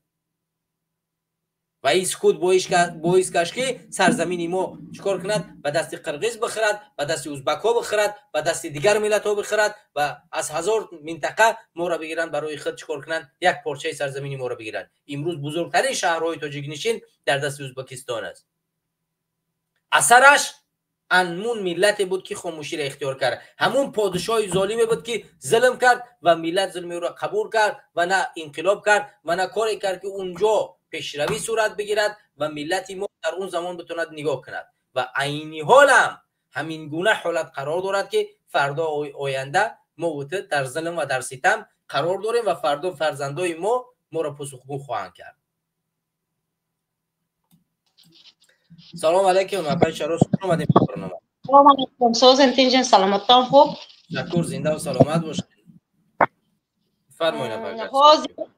برنامه تن تماشا کرداسه که بودم وجد ما خواستم که یک داخل شوم یکون فکر اندیشه خودم من گفته گذارم ممکن باشد. یکون بار امام رحمان 32 سال می شود که سر قدرت آمدگی خون که آمدگی بود همه ما میدونیم. اینا با روسیه یاردم کردگی بود، کریم یاردم کردگی بود، قرقیزستان یاردم کردگی بود، خطای یاردم کردگی بود، افغانستان یاردم کردگی بود، برای آنکه افغانستان به زمین تاجیکستان فروخت هیچ کس هیچ نمیگه. خطای به فروخت هیچ کس هیچ نمیگه. ازبکستان با داد زمین یک قسمش به دادگیه. قرقیزستان با فروخت برای چه؟ برای آنکه امام علی رحمان اهل آیلش کتی کلانش کتی یگان بار مردم تاجیکستان انسان حساب نکردگی، حساب نمیکندن، غلام حساب کردگی، نطور غلام حساب کردگی. غلام با کی یگان چی میگد؟ هیچ کس هیچ نمیگد غلام با. امام علی اهل آیلش مردم خودش یا پشش باشدم قدر قیمت نمی کند، هیچ نمیگد. دنیا چیزی میگد؟ هیچی. یگان جای به ما قدر قیمت نداشتیم داشتیم یک محلا کدام اسرابه حاضر نه 32 سال می شود که نه قدر داریم نه قیمت داریم. برای آن که امام علی رحمان متهمه زبان کوتاه وقتی سر قدرت آمدگی پایتش همش یاردم کردگی، سالدتشان انسانشان مردگی. اینا با یگان چی گفت؟ رحمت گفت. یگان چی پلاتیت کرد؟ نه روسیه با، نه خطای با، نه افغانستان با، نه ازبکستان با. یگان کس با یگان چی داد؟ رحمت گفت یا سر قدرت مرا آوردی. یگان چی گفت؟ نمیگه. برای چی؟ برای آنکه این خودش یک نمیدانم کیم چیزی گفته میداند. برای همون چیزی که میخواهد همین کارا میکند. ازبکستان کشید گرفت زمینه برای سالدتش مردگیشه، کشید گرفت. قرقیزستان کشید گرفت. برای چی؟ برای آنکه اینا حقش میداند، اینا آزاده مردمش. لبای جای با مردم قرقیزستان یک شب چپا میکند، یک شب ما چه 32 سال می شود که ما آه و ناله میکشیم، 32 سال می شود که ما داد فریاد میزنیم، فقط گپ میزنیم. عمل باشد نه، فقط همه خاموش، در دورم هم خاموش، نه بیرونش هم پشت خاموش. برای چی؟ برای اون که میترسد. اینا به مقصد ندارد، آزاد شدن نمیخواهد. آزاد میشم گفتگی انسان نگاه نمیکند. امروز من هستم، ممکن پگه من نیستم. این هیچی انسان من همین دنیا با ما آمدم یک مقصد که انسان مقصد داشتنش در کار. یگان چی خوب کن همین مردمت بعد چیکار کند را یاد گرد. انسان خوب بود گفته. انسان یا تروریست نباشد، انسان یا نباشد این ملت کش زمین فروش گفته امین نکند، گپ نزند. انسان خوب بود، برای مردم، برای ملتش، برای وطنش جنگید بود. فخر کند. مقصد داشتنش دارد. مردم تاجیکستان مقصد ندارد، میترسد. هر یک تاش هایکو امین بیزنسمن ها دو تا سه تا زن دارد، یک قیمت گودک دارد، همش کجا بگرفته که اروپا زندگی خوشرای دارد. بسیار امین مخالفشم، همه اهل آیلش که رفتگی دو تا سه تا زن دارد، زندگی خوشرای دارد. کوارتره کامنتگی با دچه هاش که هایکو با گسینسه ها دارد، زندگی خوشرای، پول آماده است. این به چی در کار؟ اهل آیلش که رفتگی اینا به چی در کار؟ رفتن نمیخواهد. رفتن میخواسته که انسان فکر میکرده که در وطنش، در ملتش هایکو در اروپا خیشتوارش که ابرابش که نیوره چورش که نمیرود. اینا فکر کنید کم ترک یگانتش همش هایکو اکثرانش ریشش منمی قصد سفید شدگی بس نیوره اهل آیلش که تم اینجا بعد اینا فکر میکند شما فکر کنید اینا گرجدنس و باشدگی پاسپورت دارد، زندگی خوشروی، اینا به چی پروا دارد؟ سوال یگان پروا نمیکنه. اهل آیلش تینج اشکمش سیر گجا میخواهد همینجا میرود، چقا خواهد همین قرص خود میکند. اینا به چی در کار؟ همین 4 تا گشنه مردم تاجیک در کار نه، من فکر میکنم که در کار نیستی. فکر میکرده که انسان حرکت میکند، یک تا استالبه میبیاد میشند، هر تا استالبه نمیشند. یک تاش میگد که گروه من، یک تاش میگد که امین کلان من، یک تاش میگد که هایکو حزب من نمیگد. میبیاید یک تا میشود، جمع میشود. ما گفته استم یکم برا ما دیگه میگم بیایتان مردم یک جا شویم، بیایتان مخالفا بیایتان یک تا استال بشینیم، یک جا شویم. این چیز که کار نمیشد. جدا انداخته، امام علی جدا انداخت. 32 سال میشود که جدا می اندازد و میبرد پشت پنجره میکند، میبرد میکشد. اینا همین کار همین که رفتاست، پلان همین چیز که رفتاست. حالی هم میگد کلانی من، حالی هم میگد که حزب من، حالی هم میگد من گروه من میگد. دیگه هیچ کار نکرداست. اینا فکر نمیکند که بیایتان یک جای شویم، نمیگد. برای چی؟ برای اون که اروپا پول نمیتید، امریکا پول نمیتید، اسرائیل پول نمیتید، روسیه پول نمیتید، برای همون نمیخواهد. اینا متهمند. اینا یک جای شود ایکو من همی پول نمیتید، اینا گوش نمیماند، گوشنگی با اینا طاقت نمیکند. یک قیمه خیشت آورد دارد، کدامش طاقت میکند؟ هیچ کس. برای همون نمیخواهد. من لبای من تیارم، من هیچی ندارم، نه خانه دارم نه در دارم. 4 تا لباسم میگیرم رفتم میگیرم، همینم در کار نسته را برم گرفته. میرفته که انسان هایکو خانه نمیخره، خیشت آورش کتی نمیرود. اینا فکر میکند که پگه فردا هایکو تاجیکستان نشود. شما فکر نکنید خطای با زمین فروختان من اویغور نگاه کنید. اویغور حلق اویغور یک دولت بود. این دولت چیکار کرد؟ غرض کرده گرفت. از احوال اویغور تماشا کنید. دنیا گم نمیزند، برای اون که میترسد. پگه فردا کی کفل می شود که مردم تاجیکستان رنگ اویغور با این هایکو نشده می رود، هیچ کس پروا نمی کند. گفته حق حقوقش حاضر نیسته. پگه خطای بوده راید کی مادر یکان چی هسته می گفته گی نیست، حلق اویغور با این نمیشم. گفته کی مادر کفل میتید؟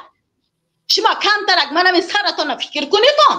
همین چیز به نرسیدن ملت نشدنش در کار. خلق هایکو یک جا شدن در کار، یک جا شده چکا کردن در کار؟ خدا ما رو آزاد کردن ما در کار. یکم اجرت خدا ما رو، بعد هایکو یک باره که هایکو ملت ما آزاد کردن ما در کار. ملت نشود ما هیچ کس به ما نمیگنجیم، هیچ کس ما را قبول نمیکند. گرفتگی پاسپورتش هم هایکو کار نمیکند. اینا میگد که تو برای وطنت چیکار کردی؟ میگد نشدنید دولتت ملتت تو چیکار کردی میگن دولت من به چیکار میکنه میگن استفاده میبرد طالبان میبرد میکشد برای اون که اینا هیچ کس به درکار نیست پاسپورتش هم انلورد میکنه سرسان سرگردان شده دنیا به هیکل رنگ اویغور هیچ کس به درکار نمیشن همین چیزا هیکل کم طرف فکر کنید و بیایتان یک جا شویم یک جای نشویم هیکل هیچ کار نمیکنه دستم هیچ کار نمیبیاید ما یک جا شویم ما را شکستن نمیتواند ما جدا هستیم میبرد ترمه میکند میبرد میکشد چیزی که حقیقت همین کار کرده است بیایتان همه فرق ندارد از داخل باشد درون باشد بیرون باشد فرق ندارد ما تاجیکستانی هستیم ما یک ملت هستیم ما تاجیکستان به تولد شدگی هستیم فرق ندارد تو ازبک هستی تو تاجیک هستی تو لقای هستی فرق ندارد تو قرغیزمی فرق ندارد تو در کجا تولد شده تاجیکستان با زنچه تو تاجیک هستی بیایی تو یک جا شویم خدا ما را آزاد کنیم آزادانه زندگی کنیم نباشد هیکو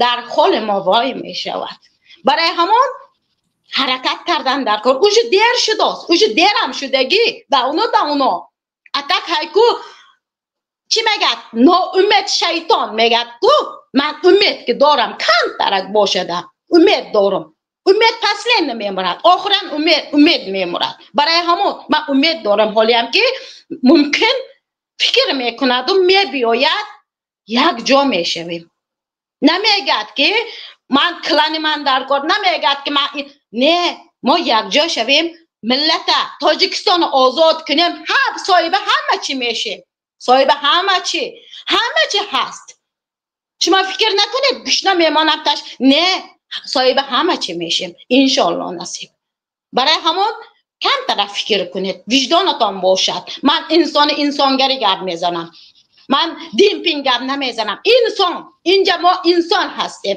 انسانگری همین قچیز رحمت کلان برای گوش کردگیتون زنده و سلامت باشید تشکر از اشتراک برنامه امیدوارم که انشاءالله که موفق باشید بلند باشید دوستان گرامی از اپای جراس برای اشتراک در برنامه تشکر میکنم بخونم درد دل کردن و این درد دل ما فکر میکنیم که تمام مخالف رئیسای حزب ها حرکات ها و جرایمی که این حال موجودن همه اینها به خلاصه آمدن که یعنی نیاز است برای یک اتحادیه و بدون یک اتحادیه نمیتوانند در تاجیکستان یگان کاری را انجام بدن این نه تنها کاری فکر کنم که یک نفر ای را از بیرون هم احساس کنند بلکه از داخل هم فکر میکنم تمام این جریان ها خودشون این احساس هم میکنند و مخصوصا نخدی بنده به این عقیده هستم که ما بدونی یعنی با هم نآمدن هیچ وقت نه اتحاد نه میتونیم یعنی اگون کار بکنیم نه میتونیم دیگرگونی رو در تاجیکستان به میون بیاریم این برداشت تنها من نیست من فکر میکنم برداشت تمامی احزاب‌های سیاسی رئیسای اونها اعضای شورای اونها و همه اینها به این خلاصه هستن یعنی به این خلاصه اومدن رسیدن و این چیزا درک میکنن و همونطوری که من در یک مصاحبه داشتم در تلویزیونی ازده تیوی یک نقطه رو اونجا ذکر کردم که بیشتری برادرها از یک دیگرش به یک جزئیات خیلی کوچک رنجیدن یعنی خفن یا یک دیگرش رنجشی بعضی ها به اساس یک نقطه خیلی کوچک است یعنی تو در کجای مرا چیزی گفتی و من از شما رنجیدم و کسی اینها رو با هم نمیارد به همین اساس فقط یگونه راه نیاز است که بتوان این مردم رو با هم بیاورد ولی حالا موضوع ما این نیست ولی ما بدونیم که یک چیز درک کنیم که زمانی که ملت بیدار بود این مخالف با هم میآید مهم مخالفین عینی حال نیستن چون اگر مخالفان اتحاد هم شود ملت برنخیزد انقلاب نمی شود مهم این مردم است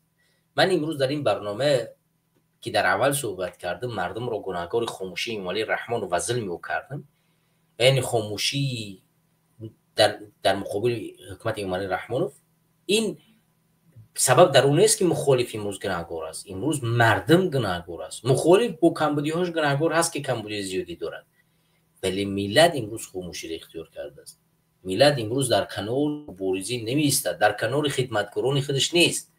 حالا ما یک نمونه مثال اشان رو میگیم، خب دیگه مثال مخالف فلان فلان، ولی هزارها دوراندیش و زوداندیش کسی که واقعا میخواست برای این ملت خدمت کنه با برنامه‌های روشن خیس رفت خدمت کرد، در داخل وطن بردن پشت پنجره‌اش کردن، ولی ملت حرف نزد، حتی در روز دادگاهش اشتراک نکرد.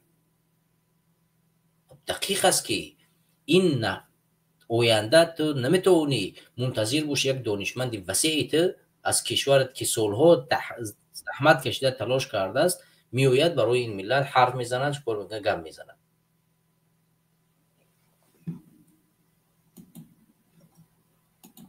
بیا کنیم برادر رو پیوست کنیم صحبت ادامه بدیم. بفرمایید، باید کار کرده شود. السلام علیکم و رحمت الله و برکاته. و علیکم السلام. برادر صوتی خوبه؟ تشکر دوست گرامی، زنده و سلامت باشید. خسته نباشید. صدا هست دارم؟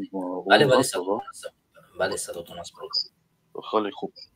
چون دوستان من نوعی دارم داخل هم برنامه شما شدم. اول گوش نکرده بودم. چون موضوع درباره چی رفت است امروز؟ من در موضوع اخیری که ما صحبت کردیم، موضوع مشکلات مرزی بود که حکومت قرقیزستان با هر توانایی که دارد، یعنی به مردمش حسابات میتید و مردم اون منطقه بیدارن که حکومت چند مجبور ساختن که حسابات بتید. بعد از اونی که مثلا رئیس کمیته امنیت ملی، رئیس کمیته زمین تاجیکستان در رادیو آزادی مصاحبه داد معلوم شد که طرف تاجیکستان آماده هیچ گونه، یعنی به رسمیت اعلان کردن مناطقی که اینها او طرف سپاریدن یا که گرفتن نیستن. میگه که این به خاطر جانبهایی که یعنی کار مشترک است خلل میرسونه، ولی طرف قرقیزستان به خودش اجازت میتید که رئیس کمیته دولت امنیتی ملیش به پارلمان بروه و در پارلمان با وکیل‌ها چکار کنن، صحبت کنن و جزئیات بتید در اونجا که ما فلان منطقه را فلان اسنادهای فلان سال استفاده کردیم و طرف تاجیکستان اسنادهای کهنه داشت سال 1924 که این اسنادها قابل قبول نیستند. یعنی ما در اینجا صحبت داشتیم که مثلا موضوع قرقیزستان این به اون سبب است که قرقیزها بیدارن و توانستند پرزیدنت‌هاشون انقلاب کنن و کسایی که ظلم کردن، ستم کردن، اونها را از بین ببرن و یک حکومتی بسازن که پاسخگوشون باشه. اون سه شاخه حاکمیت که سودی و قانونگذار و اجرایی است در قرقیزستان این حال حد امکان کار میکنن که نباشد، ولی در تاجیکستان نیست. این موضوع اخیری بود که ما صحبت داشتیم دوست گرامی. بله خیلی خوب کار کردن. همون برنامه‌ای که همون سخنی که همون وزیر تاجیکستان که گفتن که شما سخن که من یگان سخناشون یگان برنامه‌شون تماشا کردگی نیست، نه قرقیزستان و تاجیکستان از نه شما فهمیدم گوش کردم. چی گفتن؟ من خیلی مثال کم میدونم، да مثال وضعیت تو що مثال در قرقیزستان چی کار میکنه، چی کار میکنه، چی مشکلی هست، چی مشکلی نیست، با مثال چیکار با خلق یعنی چون چی یاردم میکنن، چی فایده میارن، да آره وزیر آره مینістр آره مثال چی کار هستن، да دارم قدرتی مثال در دولت قرقیزستان کار میکنن. ما باور که خیلی مثال інформація که من ندارم اصلا مثال چیکار بکنم اکنون ممکنه که مثال внутренний چیکار بکنم در سیاست ممکنه که هر جا مثال گفتاد فهمیده گوش کردن در کار هر چیز مثال ممکنه من نه تاجیکستان البته خودم چیکار باشم قرقیزستان 100% مثال خیلی نه یگان چی نوستی گوش کردم نه یگان توش میفهم نه میدونم. Ну برای مثال ما وقت نبود، وقت میشید конечно مثال ما وقت میفتم از 3-4 ساعت مثال گوش میکردم نمیتونم تماشا میکردم که کامبودی چیکار کردن هر چیز مثال هست که اشکال مثال کامبودی کامچ نیست ما این را اشتم فهمیدم возможно مثال که ما یگان چیز یگان سخن کنم بسیار چیز سخنم ممکن неправильно برای да برای ما مثال شما تو که مثلا گپ زدیم ما شما فهمیدم چی گفتم. بله ما اصلا داشتم که در همه شناسایی هستم ای قرقیزستان میروم میان از 3-4 پس میروم وطنشون میان من خیلی میپرسم شما برای همین کامبودیشون مثال چیکار باشه نباشه در قرقیزستان چیکار بکنم مثال یک آدمی که مریض کسلی که میشه як ну фармер як одаме ки на коригара на одаме ки обычный халки камбагала фармер як мариз меша ҳар як вақте ки ҳами скорим занг мезанам фармер чизе ки набоша я одам мебарам одам больница як скорим меояд агар ҳаво агар дертар кунам то ки қабул накунам аз мариза касала чунон дора я дақа бародар я дақа بله من مشکل ندارم بفرمایید دوست گرامی به نظر زنگ تلفنش اومدن یا اینکه کارش پیش اومدن مشکل نداره و دوستان گرامی دوستان که دوستی ما برمیگردن من چند نقطه دیگر را در اینجا خیلی خوب چی گفتنه من که با اوز هستم گوش نگاه کنم اما یک برادر قرغیز مرا یک ما خیلی چو پرسیدم نقل کرد سالی گذشته یک شناسه که یک زنک یک دختره که حامله‌دار میشه ایشون یک ساعت چند یک ساعت 5-10 минут دیر میکنن کار помощь دیر میکنن برای ما میگه رفتیم و چیکردیم میگه жалоб کردیم سو همین بالا همون کارگرایی که کار میکنن در همون کار помощь میگه هم штрафشون کردن میگه هم مثلا ушерб پول دادن همین چه بگم همین سخنی که میکنن میگذره در دولتشون در حکومتشون در همون وزیرایی که هستن در همون گوبرناتور رئیسایی که در هر شهر ولایت هستن میگذره در باری مثلا کار کرده است او حکومتشون کار کرده است ما دو میگه دولت با پول جدا کرده شد که شما قدر کردین یا زنه که مثلا دختر حامله‌دار بود میگه دیر کردین با تیچنی میگه چند قدر پول چی بگم چند قدر هم جایی که خمر بی پول چند قدر دارو و کل میگه با 20 مثلا بی پول چیکار تامین کرده ما ایرانش باور که ما همین رو فهمیدم هست جایش که میگه کاروپسه مثلا همون гаишникои ки кор мекунанд дар ҳамун раҳрӯ мега қариб як 50-60% мега уже коррупсия мисол пул намегиранд штраф мекунанд мебари мега дар банк меспори чекта мегирӣ бо ҳамон срок мекунанд 3-4 рӯз ичени мисол ҳам бояд спорида шавад дар Киргизистон ин система кор кардааст реально кор кардааст вақте мега агар ту мисол фарзандот бисёр боша чиқа бигӯм оилат калонтар боша аз тарафи давлат кӯмак карда мешавад на самом деле кор мешавад вақте мега ягон одами касалӣ дошт бошӣ возможност надоред мисол камбудӣ сахт зиндагӣ сахт дор мега метони брай мисол метони брай мега даводав кунӣ через ҳамун давлатшон ҳукуматшон через банк пул ҷудо карда мешавад ай иша мега кор кардааст ма ҳамун то што мисол чӣ бигӯм то што ман мефаҳмам мисол дар ҳамин чира мепурсам ман ҳайрон шудам ман аввал боварим наёмад ки на самом деле ки дистин дар ҳақиқат ҳамин кор шудааст من همه شما رو بربرم چه کارشون نشون دادم داش باور میکنی چه کارشون کایپ چه کار کردن چه پول سال یک خبر دیگر من شنیدم که حتی قرغیزها میروند از سفارتشون پول میگیرن قرض یعنی چه سفارت مثلا یگون تجارت میاد مثلا انگلیا برادر پرید من یک معلومات دیگه شنیدم که قرغیزها میان مثلا انگلیا یا دیگر کشورهای اروپایی وقتی که میخوان یگون تجارت روی کنن ایده فکر دورند در طور سرشون میروند سفارتشو براشون پول جدا میکنن ای بانکو قرض میگیره براشون میتیا بانکو داخلی همون کشور خودشون و اینا میان در اینجا تجارت باز میکنن و همین پول بعد کشور خودشون آورن روی میکنن قرض در اونجا میتیان و این واقعا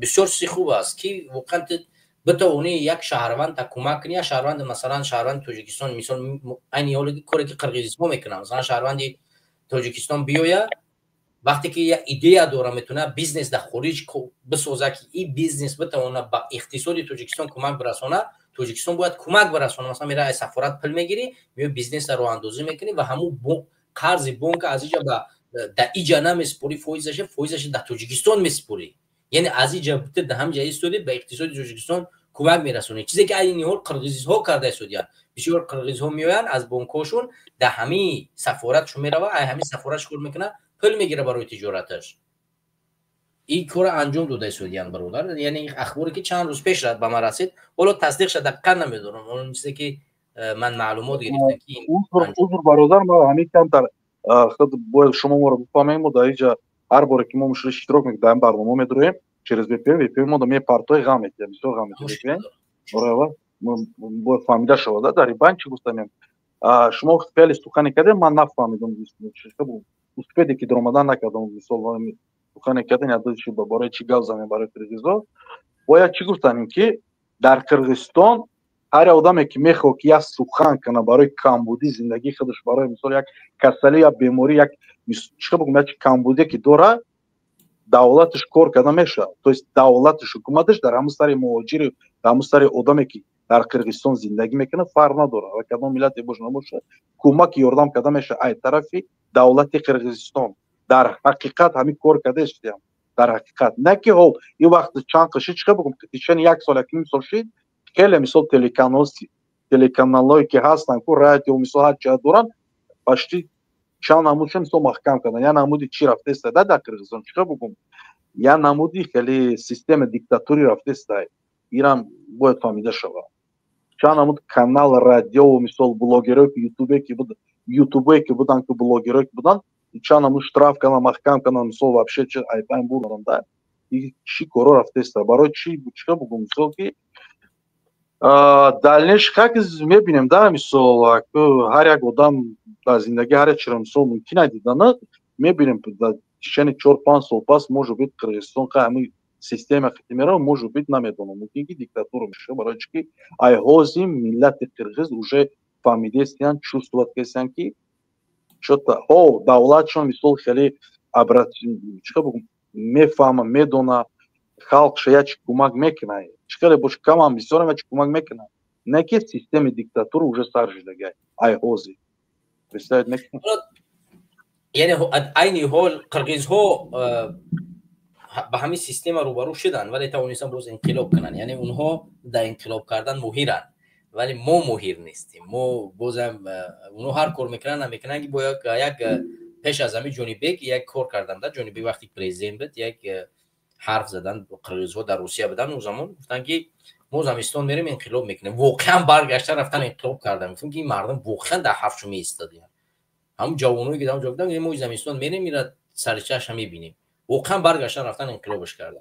یعنی وقتی که ملت این گونه فرزندای بیدار داره واقعا میتونه اون کار بکنه ولی ملت ما متاسفانه بعد از همین جنگ شهروندی اونقدر ترسان شدگی است که خب ملت ما همین مریضی چاپلوسی و مریضی شخص پرستی را بیشتر در وجودش داره. ای از امروز و فردا نیست، یا 100 سالها پیش 1000 سالها پیش بودگی است. متاسفانه این چیز باعث گشتگی که ما و شما در این حالت قرار میگیریم. برادر عزیز اگر اجازت باشد چی کنیم دیگه من استویس خورید شیم اگر آخر سخن چیزی گفتنی باشه بفرمایید دوست. بله خیلی خوب کردن که ما چیکار که ملت قرقیزستان مثلا چیکار بگم یک گپ هستن در گپ گفتگیشون مثلا توش مثلا هوا حق گپ میزنن مثلا یک دیگرشون میفهمن آواز میتن بعد پگاه مثلا یک روز پس همش جمع میشن در او مثلا современное время через телеграмش یا مثلا یک SMS که یک نقطه که بنویسن پگاه همه جمع میشن. بله و چی گفتن در بین خمم توجیک مثلا ملت خمم توجیک ما برای چی یک جا نیستیم یکمش که یا با یک جا شدیم ما کمک ما در کورای کمک چی کمک مولوی همین شب و روز کمک مولوی ابیزت در کورای هر یک مخالف و هر یک مثال شرمار توجیک کمبودی سخت داره هر یک مثال کمک مولوی در کورای برای چی به کمک مولوی مثال یگون کاری چه بگم یگون کاری مثال همین پیشروی سیاستی را پیش برده نمیشه. ما почти миллион تا مثال میلیون تا مهاجر میلیون تا درو بیرون خلق مخمون داریم نه که در بین ما چندین هزارا مثال بیزنسمن و مثال چه بگم آدمایی هستن که خیلی مثال در همین سیستم کار کردن مثال میتونن پول دارن سوم دارن مثال زندگیشون 100% رفته است. اگه گفتی چی مد روز زوید نمیکنه مد پلیوار در همین شونه یک انمی ما را عقیب کرده که ما باید در همه سیستم باید یک جا شده کمک مولوی کنیم. کمک مولوی قطعی راه آدم هوی میشه. میتونید در همین مثال همین روز همین قدر سوم اگر پرتاق شود در هر یک مخالف فرق نداره مخالف در پشت پیش پرده و چی کارای بود میکنه همین شب و روز کمک مولوی پول موقتی این خطی هیچی ایواز کرده نمیشه. اون پولی که او یک توجیر یک کسی پیدا باید شود که بتونه یک روحی را رویش کنه. همین یکی از اساسایی که ما متاسفانه امروز زمینه تنگی مخالف به میان آوردیم اساساش همین پلی مهاجر مهنتی را گرفتن است که چیزی که باعث گشت که متاسفانه بیشتر مردم فرار کنند دورتر بروند چون مردمی ما مردمی است که باید براش بیشتر داده شود از اینه که گرفته شود. متاسفانه همین گونه است و همین خاطر ما باید کوشش تلاش بکنیم که بیشتر تاجرایی که میتوانند سهم گذار باشند که بتوانند، نه فکر که یک مهاجر مهنتی 100,000 روبل بپرته، مثال میگیریم و 100,000 روبل چی تغییر پیدا میکنه و یک مثلا تاجر پیدا میشه میبره مثلا میتیه $1,000,000 چی تغییر پیدا میشه؟ اون تغییرات داره. به خاطر او پلی که یک مهاجر میپرتویه اون همون یک پلی است که فردا 1000 رو مثلا یکی از اساسایی که امروز کسی مرا به هیچ اتهام زده نمیتونه، این اساسایی است که هیچ وقت از کسی در جای ملک پول نگرفتم، ولی میبینی که بعضی ها را هر روز در هر رسانه و هر جای یک لطمه میزنن. چرا؟ چون میگه تو از مردم پول میگیری. به همین خاطر بهترین کار، بهترین روش این روشی است که با برنامه‌ای که یک حزب مخالف و یک مخالف خودش با برنامه داره باید تاثیر بگذاره که یک تاجر برویه و یک تاجر براش سرمایه گذاری کنه که بیا من برای مثلا برنامه پیش نه من شما رو گفت کردم. بله بخشش ما اوزا دا بانی گفتم برنامه براتون توجیه میدونم چی گفتم. همین تاجرایی که تاجر میگم حالا صداست بخشش شد فهمیدم چی گفتم. تاجر میگم همین مثال تاجر میگم سوداگرایی که مثلا بیزنسمنی که همون داره ملت همون تاجیک پر نداره تاجیکستان در کجا که باشن در آسیا در اروپا در آمریکا در تاجیکستان یگان تای در فکر همین مخالف در فکر همین چی نیست. یگان تاش اگر همو میشن در همین فکر کو هر یک تای مثلا میبرمات حتی مخالفایی که سیتن در رو هستن کار میکنن در فکر همین رو دارن میرومات مثلا یک کمک میکنه یک یوردان میکنه مثلا یک برنامه روشن‌تر میکنه یا استودیا میکنه مثلا یگان کاری میکنه که مثلا همو روشن‌تری همین سیاستی همین مخالفی با بیشتر میشه. یگان تای در فکر وایو نیست، در فکر نمو شما نه فکر خلق میشه، فقط در فکر خودشه و یا ممکنه که ترس دارن میترسن ای ترسون شو مثلا همین عقب شینشون ایری همین ایفهمیدی برای ما عقب رفتن. شما فکر نمیکنید که شاید تو امروز یک مخالف نتوانست از خانه بگردونه یک مثلا توجیر را که توجیر بتوانه مثلا او را سرمایه گذاری کنه؟ فکر نمیکنی که تو امروز یک مخالف نتوانست یک برنامه داشته باشه که اون برنامه بتوانه متأثر باشد که همون توجیر تأثیر همین برنامه به او برسه و او بیا سرمایه در جای بپرده و چندین سبب‌های دیگری است که من نمیخوام اسم ببرم که شاید بعضی‌ها برنجن، ولی هست چیزهایی که سببگور میشه که یک توجیر نمیاد سرمایه بذاره. به همین خاطر باید ما اهمیت بدیم که چی چیزها میتواند یک توجیر رو جلب کنه، نقشه، برنامه، استراتژی و چیزی که میتونه اون رو جلب کنه برای سرمایه گذاری. ما تو امروز ندیدیم برنامه معینی که میتواند یک توجیر رو جلب کنه، ندیدیم این چیز رو، یا که یگان گفتگویی رو در این مقطع در یک رسانه مجازی برای در چیز پیشنهاد کنی فکر میکنی که این به اون دوش توجیر میرسه، نقشه و برنامه و جلب کردن اونو در زندگی واقعی صورت میگیره، نه در زندگی ویرتوالی یا که مجازی.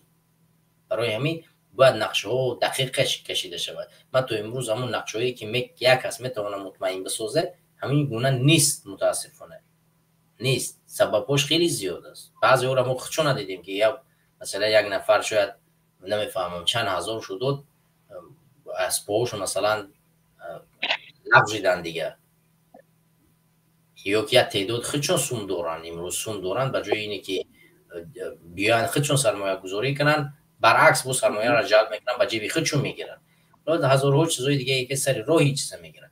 برای همین او راهی که توجیر جلب کنن نیست، فقط برای همین من میگم بهتر خوبترین راه این سرجمعی مردم است. اگر مردم درباره یک نفر اتحاد سرجم شود مطمئن باشه این توجیر خودش پیدا میشه. مثلا زمانی که ایزد امان در روسیه برومند مهاجرای مهنتی را کمک میکرد، او قدر دارویی که در روز جمع میشید و در زمان کرونا ویروس از کجا بود همه اونسون فکر میکنید بسوی مخالفای او بسوی مهاجرای توقع این کار انجام میشید؟ نیست. 100% اون توجیر بود که اوجه سرمایه گذاری کرد. بعد از اون ما دیدیم که چندین توجیر رو هم با پسر شد مشکلات ایجاد کردن. و به خاطر باید نقشه و برنامه و مبارزه عملی باشه که یک تاجر عملا بتونه با کسی کمک بکنه. دوستی گرامی بله خیلی خوب کار. یک دقیقه دیگه با برادر میفهم وقت شما خیلی خوب چی گفتم خیلی خوب کار کردید. همه موضوعی که شما نوام در بین 5 دقیقه شما گفته سخن گفتن که باید مخالف خودش باید مثلا همین رو کار کنه، باید مثلا خالص سرجم کنه کار کنه و همین راه ده شما مثلا هستین هر مخالف کم و بیش یک کم مثلا چه بگم سواد مثلا با عقل همین روشنتریش همین سیاستیش در همین زمین در همین شب و روز خیلی بیشتر است. مثلا اوپد میده مثلا اوپد داره باینی چون شما مخالفا یگون کار کردن نمیشه برای چی یک دیگریمون کرسی و میفهمونیم مثلا در همین باینی چی تو که مثلا همین کار کردن نمیشه. این کار باید در بین شما شو نه در بین مثلا دیگه مهاجر و پشت اکران. برای که شما هر باری که میگن مثلا سیاست روشنطوری یک کسی بدور کردن در همین راه خستن یا باید مثلا یک مخالف دیگه میبره میگه کمبودی در باید یردام کرده شو پول مولوی شو باید یک مبلغ ایجا جمع کرده شو همین را بین اختون باید اولش که مثلا چوت که یسنا باید مثلا اشاد کرده شو بعد کاری دیگه که کردن یگون سیاستی سریوز بین مخالفی بازی ندیده است. اما رومی مثال اگر بگم محمد اقبال برادر محمد اقبال برنامه‌اش بودسته او آدم هم قطونیسته هم قکدسته اور زیاد دیگه مثال نمیشه خودش مثال میفهمه که 100% حرفای خود دقیق است. ولی من برها گفتم و میگم که ما انشاءالله همینین که به خلاصه خواهیم اومد رسید و در این شکی نیست که تمام احزاب‌های سیاسی هم راهبراشون هم اعضاهاشون الکی به این خلاصه اومدن رسیدن که بدون اتحادیه ما هیچ کار کردن نمیتونیم و این آخرای وقتا است که شما پراکندگی مخالفا و یا اینکه حالا در یک جا حرفای مختلف بین اونها میبینید. در کوتاه‌ترین فرصت این سردی ها از بین میرود و یک نرمی های با مابین خواهد اومد. این یکم مسئله دوم مطمئن باش که این کسایی که امروز یک مقدار پولی کم میگیرن و بین ما گفتگو نیست اینا رو هم حل خچه پیدا میکنه. ولی به هر حال هیچ کس دیگر رو مجبور کرده نمیتونه. من را هیچ کس مجبور کرده نمیتونه از مردم پول بگی و من هم هیچ کس دیگر رو نمیتونم بگم که انسان از انسان ها پول نگی. خب شاید او یه برنامه داره که برنامه او با پول مردم تعلق داره. من نمیتونم او رو مجبور کنم که برادرت همین کارو نکن.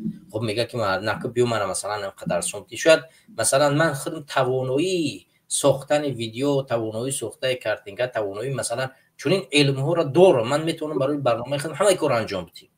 یعنی هیچ کس نیاز ندارم. در بعضی حالات خود چیزی کوچکی است که زیر دستا انجامش میدن.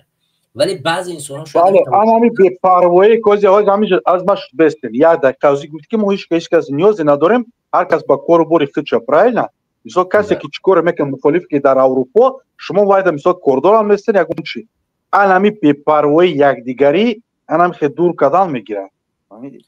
بی‌پروایی مثلا مخالفی برای همین ما اهمیتش نمیدم. مرا گوش کو برادر من مجبورم ممکن است سیاست شما در اروپا بین شما نمیدونم چی گپه ای لیچ مثال کارباری شما لیچ من نمیدونم نمیفهمم. میدید وقتی که شما همین راه در برو آمدین لیبا یا جوشیدن در کار لیبا کاروش یک کاری کردن در کار کی یا روشن‌تر مثلا سریوز مثلا سریوز چه بگم یک برنامه کردن در کار کی با گفتستم در دیگه برنامه‌ها ما اشتراک کردم که وقتی که این طرف شما سیاست روشن مثال سیاست مثال چه بگم یگان موتیواسیون نت در خالت پشت اکران یک تا شما برین گپ بزنید یگان چه علیش نمیشه یگان چه ازمنیت هم نمیشه همین یگان چه نویگری هم نمیشه الان که اکتیویتی کدام بگیرین برادر من بیو طولانی تر نکنه برنامه رو چون زیاد از 2 ساعت میشه من یک کار دیگه ای دارم باید برم. ولی به هر صورت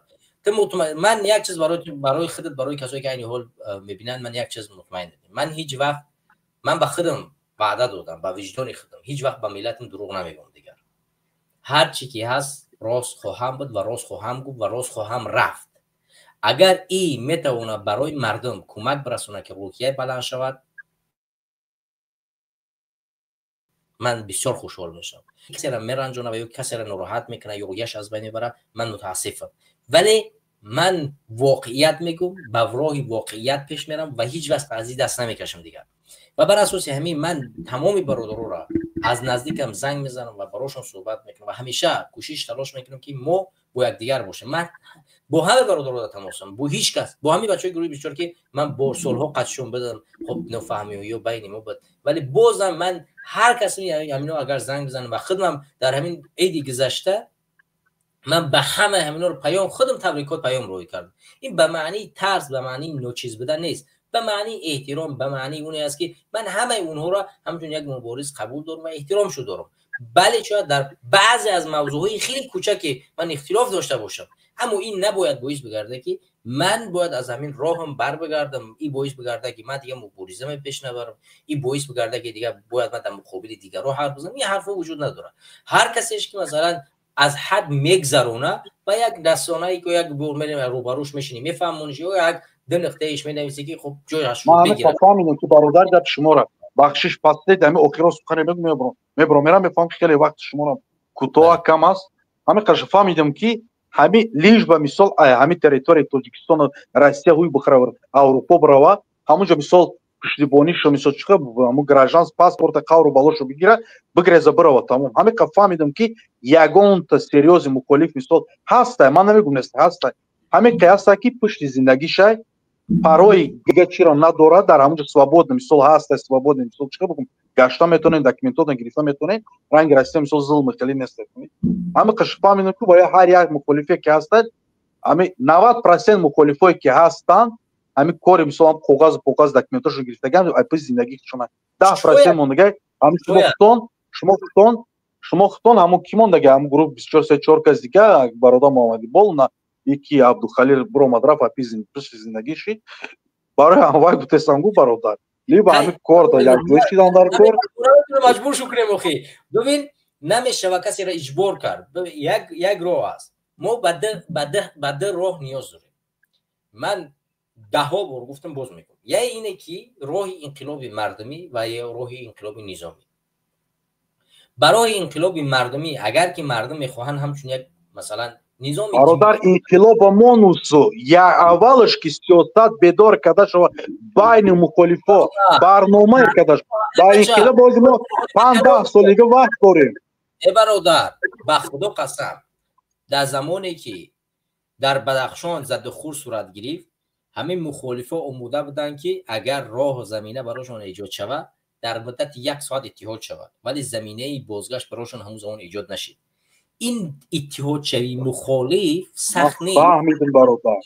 برای قسم یک من نمی حوزی من مطمئنم که اگر این زمینه ایجاد شود که در تاجیکستان ما بتونیم تاجیکستان بدرویم به هر راهی نباشه، باور کن هر اختلافی که بین ما وجود دارد در 1 دقیقه از بین میرود.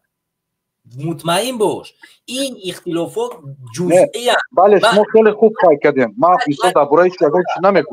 یا لحظه من یک چیزی مثلا بین حزب نهضت اسلامی تاجیکستان و گروه 24 یک رنجش خیلی کوچک است.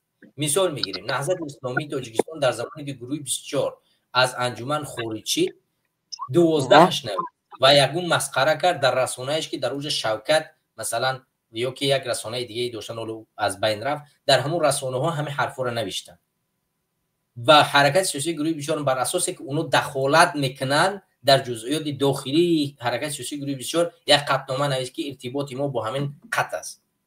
یعنی بر اساس همین از بین بردنش اونقدر سخت است.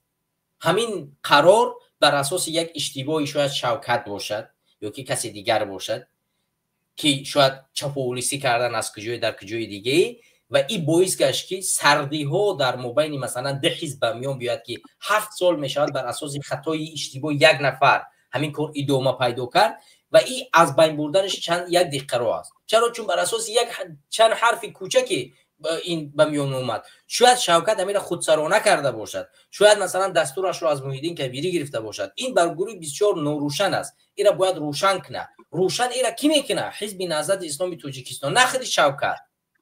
ولی همین همیشه در اساس یک گفتگوی خیلی کوچکی به میان اومد که مثلا حزب نهضت اسلامی میگه که من همین کار واقعا ما دستور ندادیم و شوکت خودسرانه همین کار کرده است و شوکت هم یک بیانیه نشر کرد این کار من خودسرانه کردم، ولی شوکت بعداً خب بگه که من خودم این کار خودسرانه این کار میاد حلش از بین میره، دو حزب هم با هم اتحاد میشن. خیلی ساده است، یعنی در اینجا کسی را قتل نکرده است، کسی را کشتار نکرده است که بخشیده نشود، یگون حالت دیگری.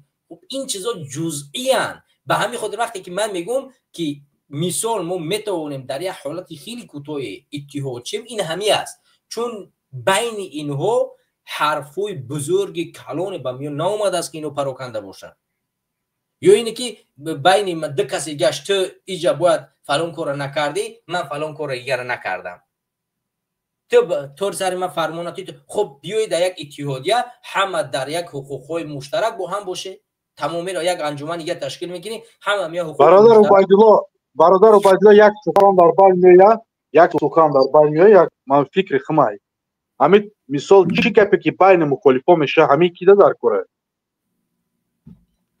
نه هیچ کده در کار نیست. چی فایده داره هم در شما هم در مثال ملتی که مثال پشت اکران هست، چی فایده داره؟ هر یک تایمو اگر بستیم کلی افسوزداد کنیم کو برادر یگان وقت هر یک گپ سخنی که مثال گفتگی پشت اکران پیش اکران روی آدم یگان وقت تماشایی نداره. این مخالف باید کم ترک مثال سیاست مخالفی داشته باشه. این مثال چیکار بگم؟ ما شما را میفهمم. مثال ما شما را میفهمم. نمونه مثال برات زدم که این تو دیده که ما بوری در همین مسائل اختلافی دخالت کنیم نمیکنیم و هیچ وقت از مسائل اختلافی که دارین بر رسانه ها نشر نمیکنیم و حرف اینا نمیزنیم. ما در این موضوع صحبت بله از طرف من همین سخن در جنبه برای سخن چیزایی که سوال ها به میان میآید باید ما یک واقعیات ها را بگیم که یعنی اتحاد شدن مخالف وابسته به وضعیت تاجیکستان است. اگر که تو خودت فکر کنی که آینده مخالفا با پراکنده نمیشن اولی با ده ها حزبک‌ها و حرکت‌های جریان‌های دیگه به میان میاد، این به معنی اونی نیست که آینده نمیشه در تاجیکستان هیچ کاری کرد. من شما را خیلی فهمیدم، من شما را اگر این فهمیدم چی گفتنیم مردم اتحاد میشوند. چی گفتنیم آدمی هست که بین شما در همین کاری غجدیر همین هر خی گپ و پره همین کار کرده است در همین بین کدامی هست بین مخالفات که یک تنه چند آدمی هست که همین کار کرده است که باید یک شدن در کار نیست. فهمیدی؟ انا چه بگم؟ اما آدمی که همین لیش نمیسال همین دیویژنی که بین مخالفات کرده است که یک دیگر بری رو مثل دیگر چه بگم؟ اما تویست گندگی بین مخالفات میشه، انا آدم یفتن در کار. خودش مثال اول میگن کو بفوره که مثال سیاست پیش بروه و مثال اول درود توزه کنه، فهمیدی؟ بعد مثال دیگه آدم میتونه که سخن گفته سیاست مثال نشان دیگه آدم بیدار کنه. значит بین مخالفات هست آدمایی که چیکار بگم خیلی همه هر کی دیویژنی که نمیگیرن مثال بین چون میبرن آدم یفتن در کار آدم توزه کردن در کار بین مخالفات. حتما ان شاء الله برادر زنده و سلامت باشی برادر گرامی. زنده باشی. تشکر با خدا ان شاء الله دیگه برنامه اشتراک بعد می‌دونیم صحبت کنیم گوگو. زنده باشین برادر. زنده و سلامت. حالا با خدا. دوستان گرامی و هموطنان عزیز، ما خیلی زیاد صحبت کردیم. تقریبا 2 ساعت میشه در پخش مستقیم. ما هم خسته شدیم، شما هم خسته شدیم و موضوعهای ما معین بود و ما در موضوع هجرت صحبت کردیم که وضعیتی بچهای کروکو سیتی واقعا در یکی اتهام کرده شدن بسیار از اونها متاسفانه امروز وضعیتی بدی قرار دارند، مخصوصا کسانی که ماشین فروختن در اونجا اتهام کرده میشوند، کسانی که خانه اجاره دادن اتهام کرده میشوند. حالا هزارها ارتباط های گوناگونی که شهروندان جمهوری تاجیکستان در این حمله متاسفانه اتهام زدن و این وضعیت بسیار وضعیتی وخیمی است که ما در این موضوع امروز صحبت کردیم و دوباره برگشتیم به موضوع مشکلات مرزی بین قرقیزستان و تاجیکستان که این هم بسیار یک موضوع خیلی وسیعی هست که سالها میشه در این موضوع صحبت کرد و ما مخصوصا این موضوع را بر اساس صحبت‌های رئیس ولایت سوق و رئیس کمیته زمین است من نظرم اگر اشتباه نکنم بر اساس صحبت‌های اینها ما دایر کردیم، چون در این موضوع در هفته گذشته در همین هفته در روزی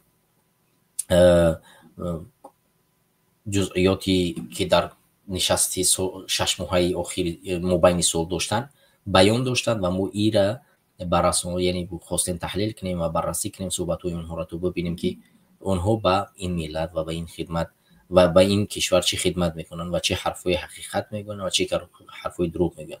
ولی خوشبختانه زیادی از حرفایی که در اینجا زده شد و اون دروغایی که از جانب این رئیسان گماشته گفته شد آشکار کرده شد و امیدوارم که مردم و ملت از این چی برای خودش، برای آیندهش و برای بهتر ساختن تفکرش برداشت کرده باشد، گرفته باشد و امیدوارم که ما بتوانیم مفید باشیم در جامعه برای ملت و سرزمین خودمون و هر کاری میکنیم هدفمون پاک باشد، آزادی وطنمون باشد، آزادی کشورمون باشد و برای دین باشد و برای ایمان مردم باشد و برای مستحکم کردن کشور باشد و برای مستحکم کردن دولتداری تاجیکستان باشد و برای بهتر ساختن تفکر مردم تاجیک باشد که در جهان تاجیک همچون یک شخصیت شناخته شود، تاجیک همچون یک انسان شناخته شود، تاجیک همچون یک کسی که کامل حقوق باشد، تاجیک کسی باشد که دفاع کرده شد، مدافع داشته باشد و به این اساس باید باشد. یعنی این هدف میتواند پاک باشد و آینده ملت و سرزمین کشوری ما را بسازد.